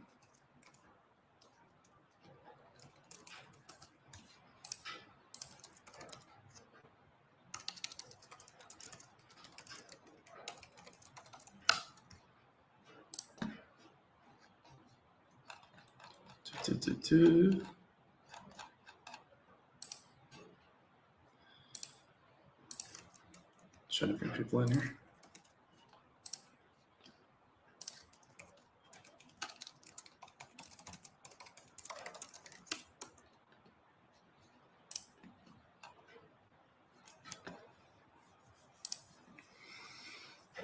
So yeah, I talked about air pollution. I talked about Hex. I talked about DragonX. I talked about Thailand. I talked about how much I can bench. What other controversial topics can we cover that would be crypto related, ideally? I talked about how I wouldn't vote for Kamala because, come on, are you serious? And that's it. Referral program for DragonX. Ever considered that? Well, I mean, the thing about DragonX is we wanted to keep it simple, and we had a limited time because we wanted to get those payouts. It's not a bad idea. I mean, the thing is, it would have been most applicable during the launch phase. But for the next protocol, honestly, I'm not really sure how effective DeFi-based referral systems are. We've built quite a few, believe it or not, for other projects. And ultimately, I don't think people really use them as much as we would like them to use them. Like, we have referral programs for our other tokens that we've done, and people don't really care. And it's interesting because actually KOLs don't even care. They just want cash. It's really an interesting place where we are with KOLs. Like, I feel that the KOL market it's badly overpriced. Badly overpriced. I mean, a lot of these KOLs, They just buy a couple 100K followers on YouTube. Like they're all fake. You can see that they fake them. But project founders still go and pay for these KOLs. Like I was looking at some KOLs that I would buy from, and this guy is flexing like crazy, right? He's buying Ferraris, he's buying diamond watches, blah, blah, blah. So he's making bank off this YouTube channel. But then I go through his videos, and it's all bots. He's faking the whole thing. He has like over 200K subs. And so he's basically, I don't know how many, I would say most KOLs are padding their accounts by a lot, probably 60 or 70% of their followers are fake. So they're just basically grifting away all this money, and they're able to charge such enormous amounts, but they don't produce the effect at all that people are expecting. But the thing is, it's just a constant churn of products, constant churn of crypto products. And this is one of the things that Pump.Fun on Solana was basically trying to address, which is like, how can you do a launch that gets visibility, but you don't need to go through this BS with all these overpriced KOLs. It's a pretty cool concept. Solved a big problem. What is the Mint stake share system?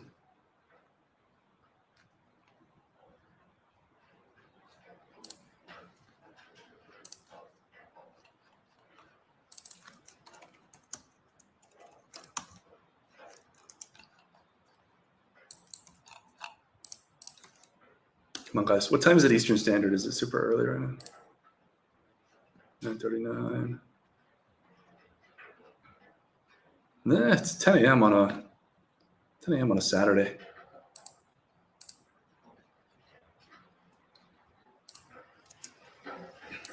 Yes, that is actually in the works, Master P.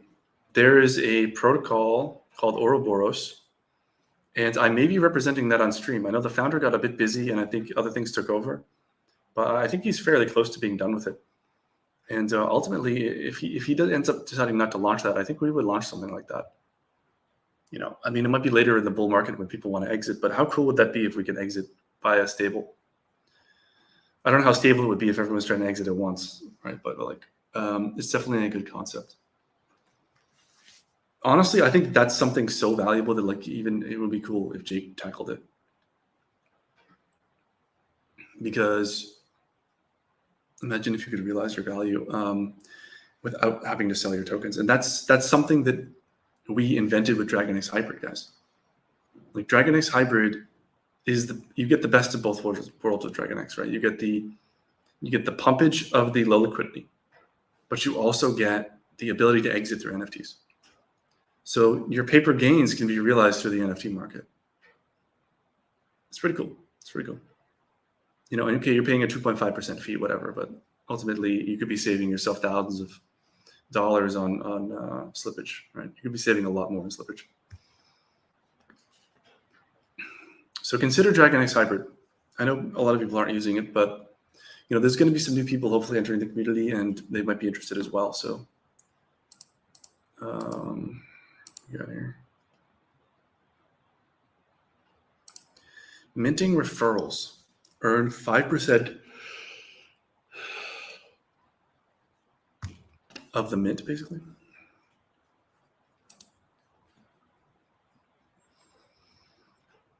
Yeah, I just don't know how many people are going to avail themselves of it, Like, it goes back to this idea that, the people that have audiences, a lot of them don't even care about referrals. They just want the cash. And then you have a very small number of people that are willing to stream about stuff like this. And a lot of them aren't even exactly motivated financially. They're just motivated to build the community. I know it wouldn't. It doesn't do it. Referrals do not work as well as you think you would. Really. From what we've seen, there isn't as much take as you'd like. KOLs really extract a lot of value, and they don't provide a lot of value. I guess a lot of these KOLs must be just riding on their reputation from 2021, because they just don't deliver. We've tried a lot of them. Marketing firms are also not good. You need to build your marketing team the hard way by finding good people, just like you build a dev team. It's the unfortunate truth. we found some good guys. They're probably watching the stream. That are going to help us bring some new eyes into DragonX. And ultimately, it's through referrals and meeting people who can really do good work. These marketing firms, they're just as bad as the KOLs, to be honest with you. I don't know why crypto projects are so hungry for this low quality, because I know these guys are making money. It really surprises me. It probably speaks to the short-term horizon and probably mostly scam nature of a lot of these projects. They don't even, these people, they're not in it for any kind of technology. They're not even in it for the basic financial aspect of crypto. They just want to rug their followers. They're so uneducated that they just hire these terrible firms and stuff. It's crazy. Any thoughts on when the BMBV1 kicks in? I don't know. It's a secret. Nobody knows. Maybe it should just hold. Like, maybe there's more value to the price to have it there than it is to expend it on the chart. Especially when you have DragonX, you have a bunch of other protocols now. You have Hyper. Like, Hyper's just going to keep going up. Sure, we might see a dump, whatever, but the worst is probably over. I really want to see that chart. I want to see that chart of hyperminers. That is super interesting. Because if you can see consistent mining on Hyper, I think that's really bullish. Yeah.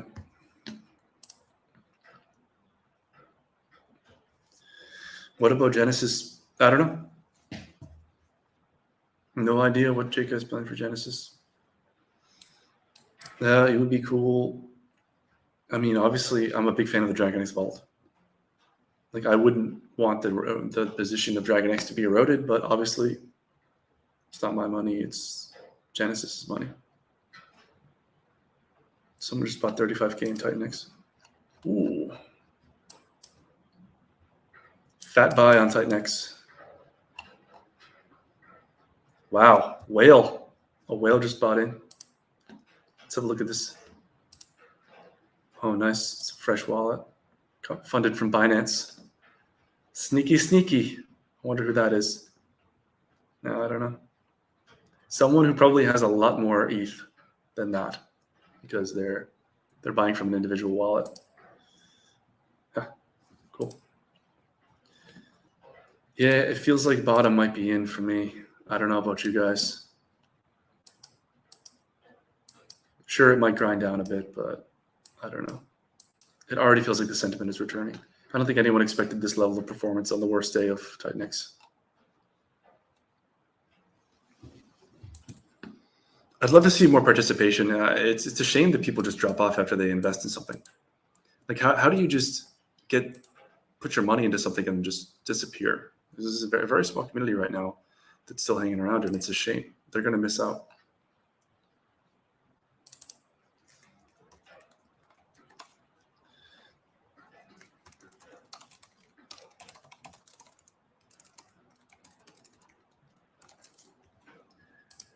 Let's see what we got here.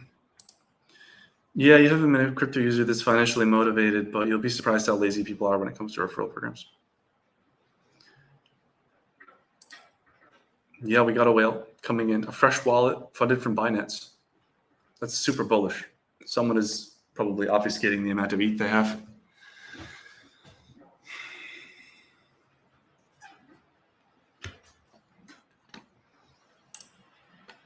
It is a thunderstorm. It's a big rainstorm. It's kind of monsoon season out here in Asia,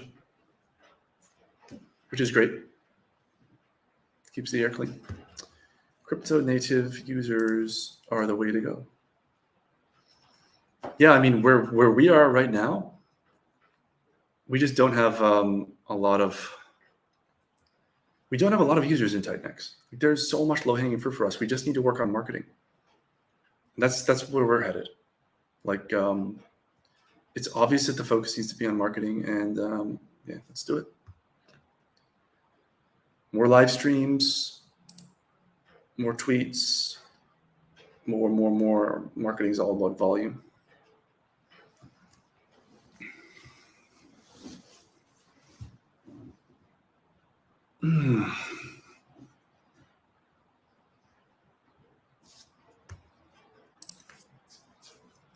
DeFi is always moving, yeah. Yeah, no, I mean, Base is looking interesting. We're building some stuff on the Base blockchain. I think cross-chain is going to be huge, right? We're doing some cross-chain stuff right now for other projects. Yeah, it'd be cool to have Jake on here.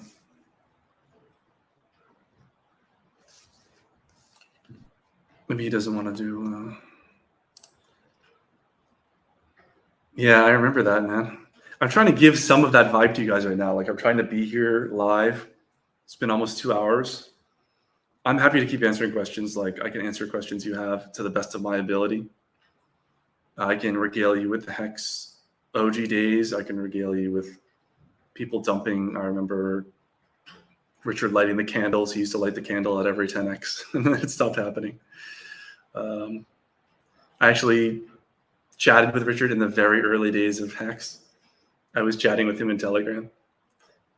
He had no idea. We had no idea who we were, but I said, what about the OA? It's cycling Ethereum. And he just said to me, it's better than Hex is better than Bitcoin. Buy it. It's better than Bitcoin. Buy it. It's pretty funny. I haven't got a chance to talk to him again. Maybe one day I'll speak to him now that I'm building stuff for Pulse Chain. That would be fantastic. And yeah, that was in, probably February of 2020. So Hex was very new. The AA lobby was still running.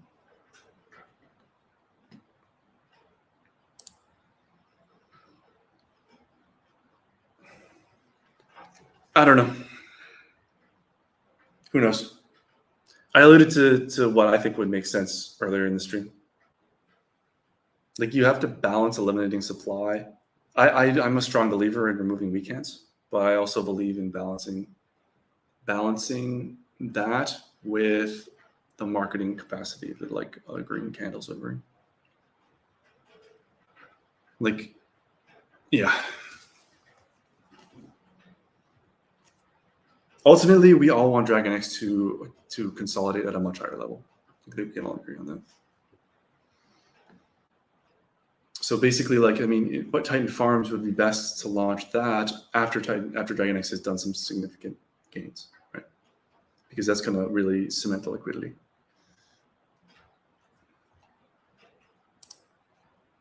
I would love to stream with Crypto Coffee.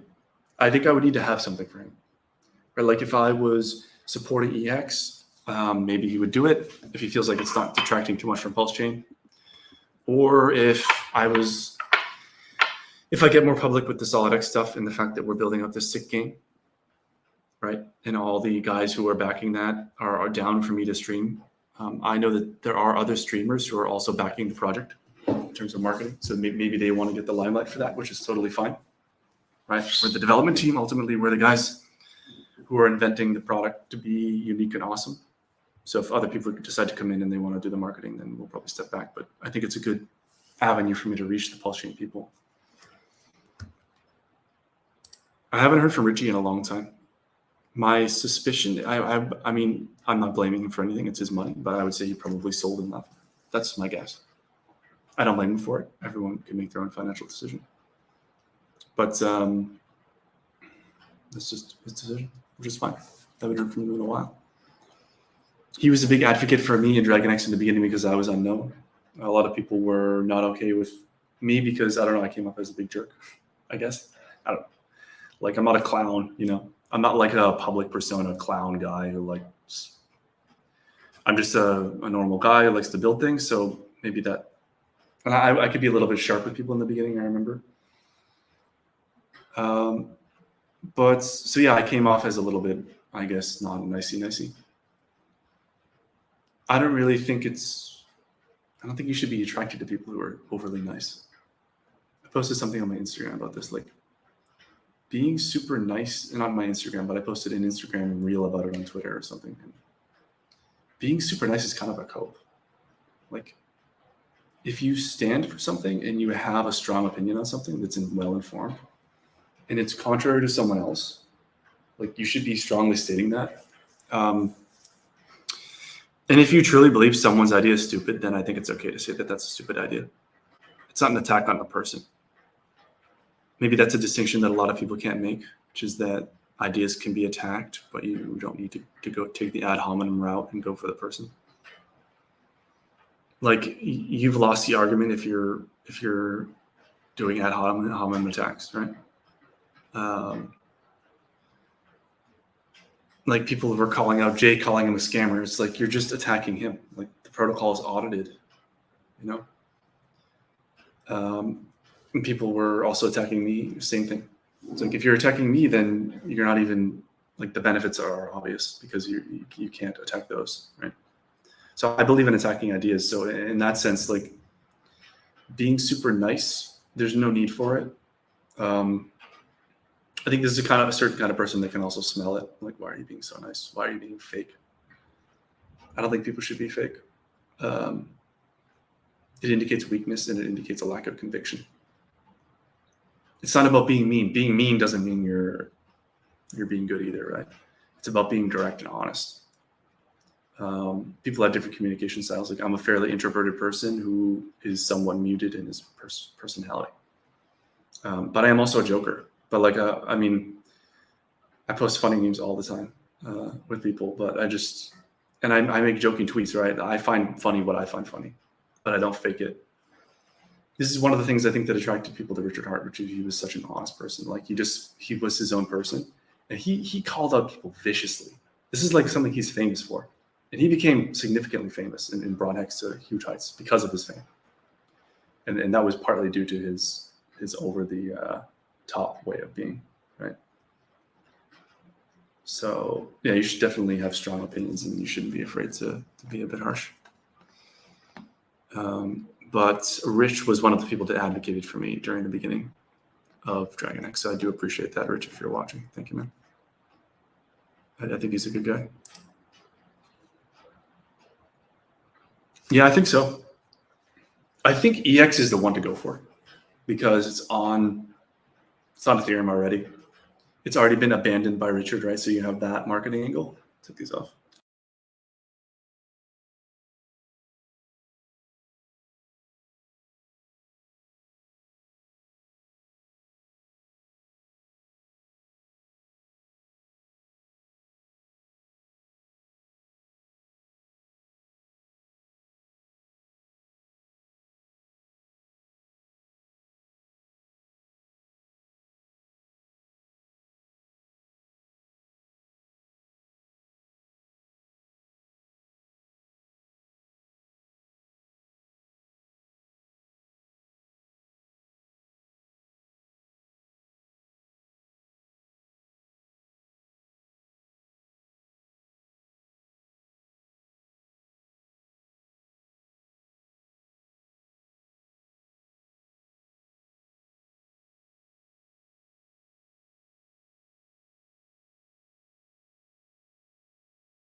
Okay, you should be able to hear me now, hopefully. Can you hear me now?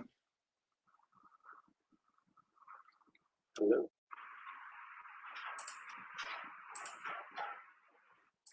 Test. Got a different audio input now. Yes, okay, great. Yep, sorry guys.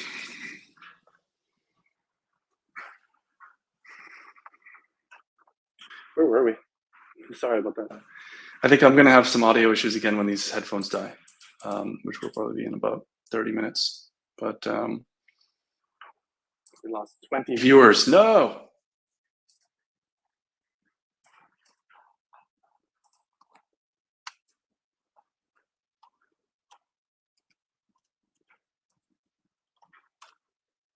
Trying to get more people on the stream here.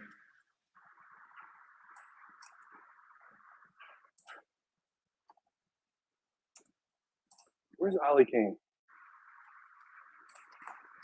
I can see him in the chat.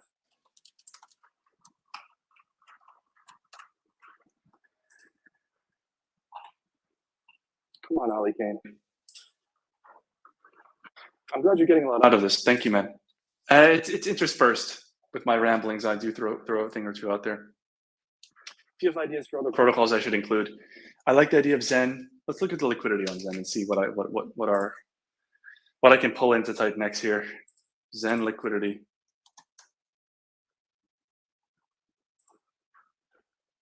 I mean, 200K. EHEX has more liquidity than Zen. That tells you a lot about Zen. But you know, we could just do a limited run, like for the first 30 days, people can use Zen or something like that. That could be cool.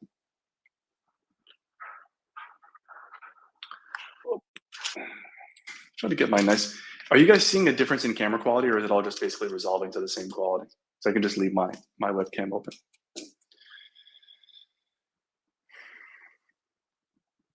Yeah, we need Ali Kane up here. We're going 2 hours. This is good.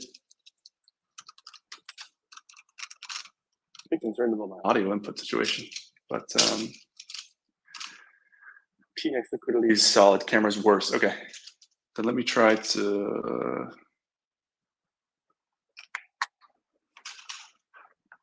Get this up again.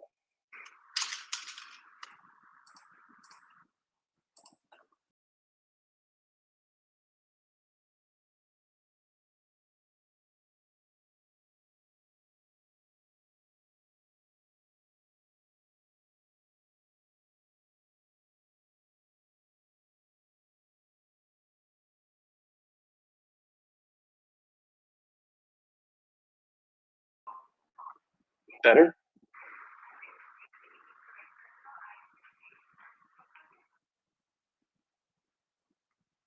Is that better? Should be. Is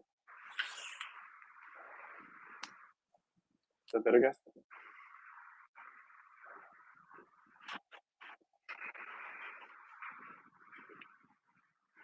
Next time I'll have my audio inputs figured out.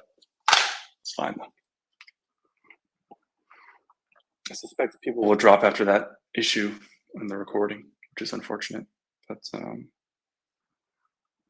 maybe I can cut it out.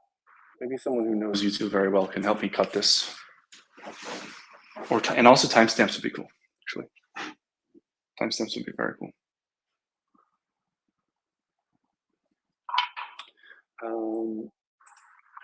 Okay, what did we cover?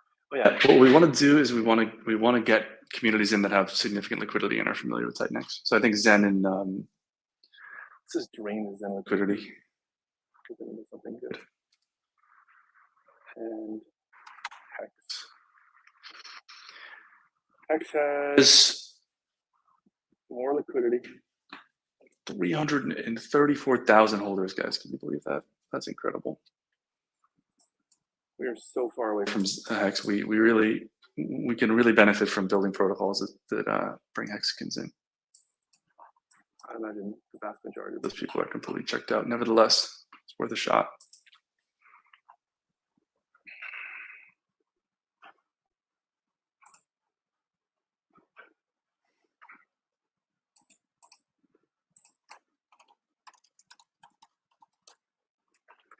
Still waiting for my first ever guest on the show.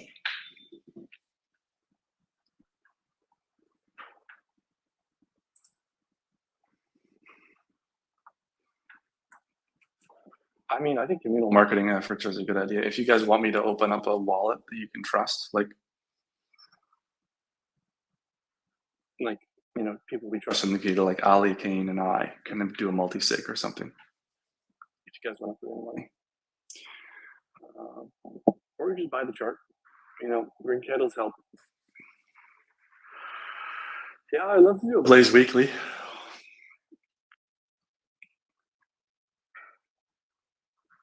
Yeah, I had actually some conversations with Sami, but we haven't got there. But I think he'll come around. He was quite negative on Titanx, if I don't recall, but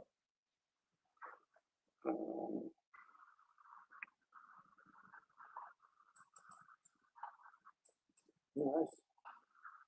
Titanx is holding up. DragonX up 40% today. Bullish, very bullish.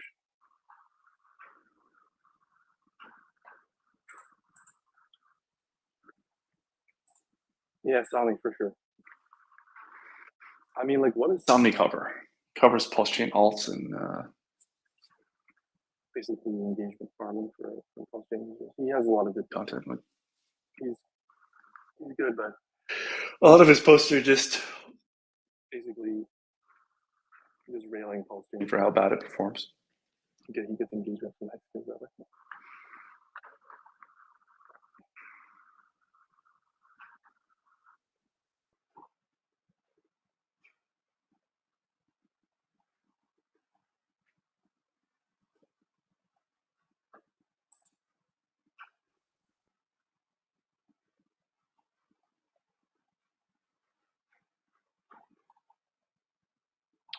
What else, guys?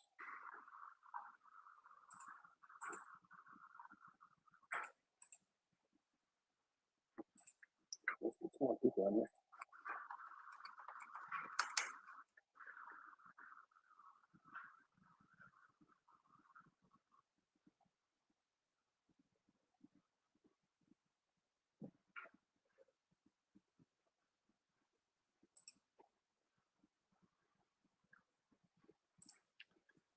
DeFi Edge,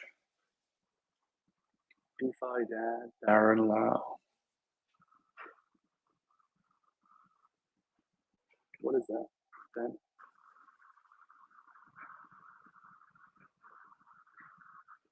Not sure what that is.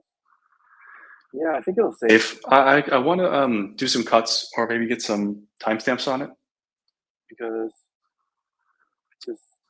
it's a lot of content. And there was a big section there where I basically lost audio, and I think I'm gonna need to cut that bit out. I have decent volume. Sorry, decent battery left on this though.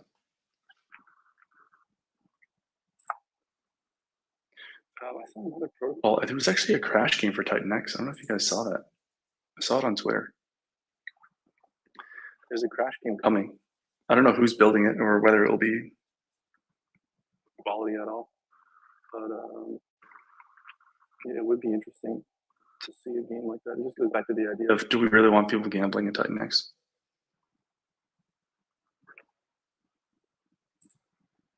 Yeah, I think it'll work.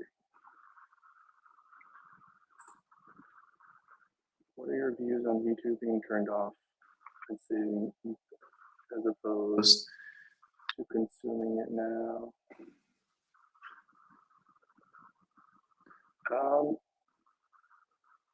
What's the burn rate right now?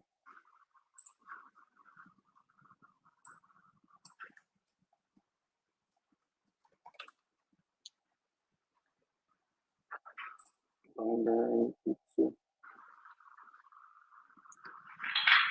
think it's fine. You have V1 as a backstop. The price is depressed right now, and liquidity is good enough to take coins off the market. So I'd say it's probably a good sign to keep it burning a little bit.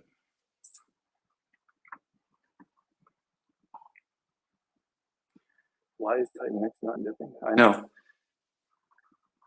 It's actually hilarious. People were expecting complete death on this day, but it turned out to be a big day. I always figured it was kind of priced in a sense. Most of the selling you saw there was probably people who were just exiting. They wanted to sell to buy in lower, right? So at some point, some of those people bought back in. Basically got short squeezed.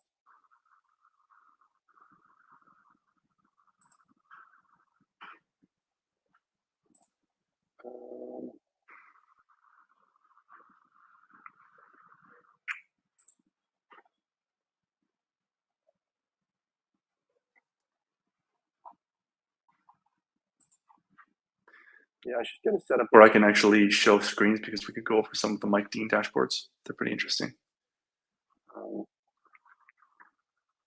Let's see what remaining amount is coming out.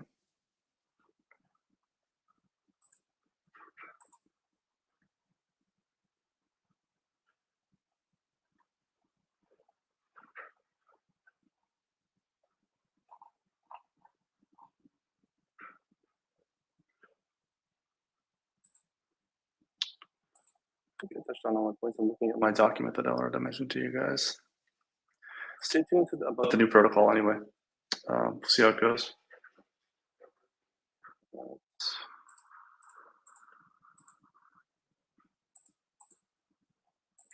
see.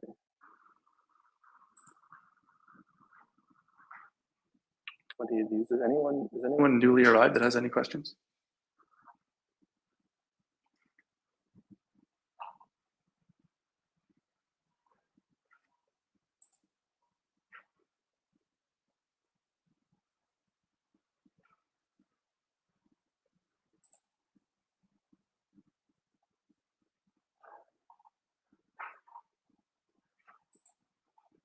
I wonder if there's a way. Can we see number of active makers? Okay, here we go. This is what I wanted to see.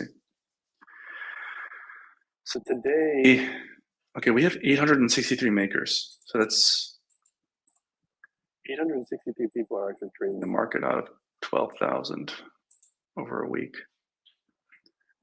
Yeah, it's not a lot of people trading the coin.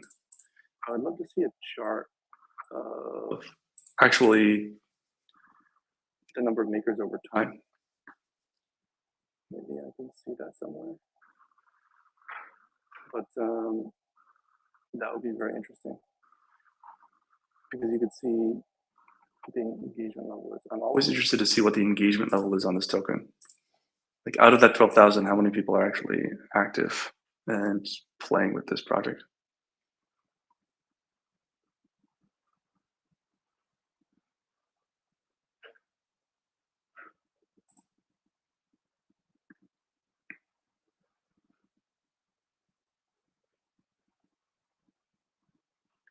Dip will come in the coming months.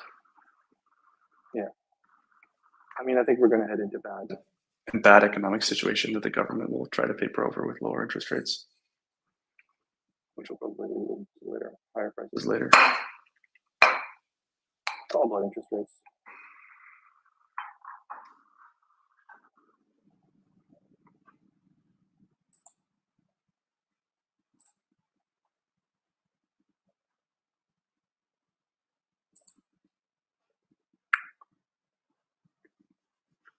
Okay, guys, things are slowing down a little bit. Been on for 2 hours.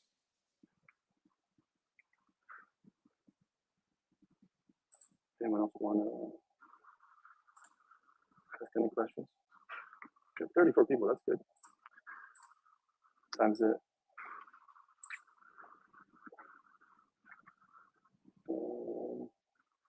EST is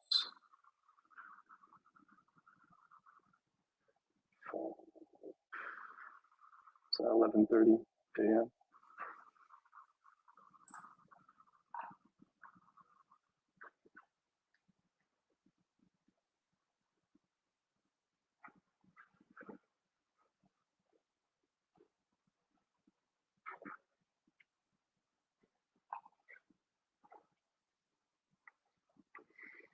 Come on, guys, 34 folks.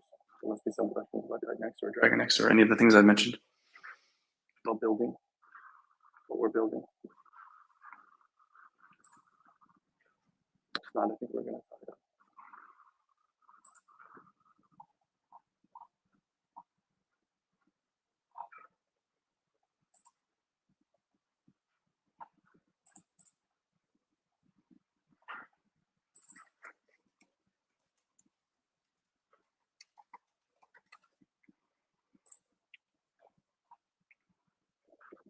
Okay, guys, I do appreciate it. I'm glad we got something Going for the community here. Like, it's good to hang out. I hope I dropped a little bit of alpha for you, some thoughts. Let me know if you need anything, just message me in the DragonX chat. And thank you for subscribing. Good. Good. 123 subs. Nice. I guess I'll end it there, guys.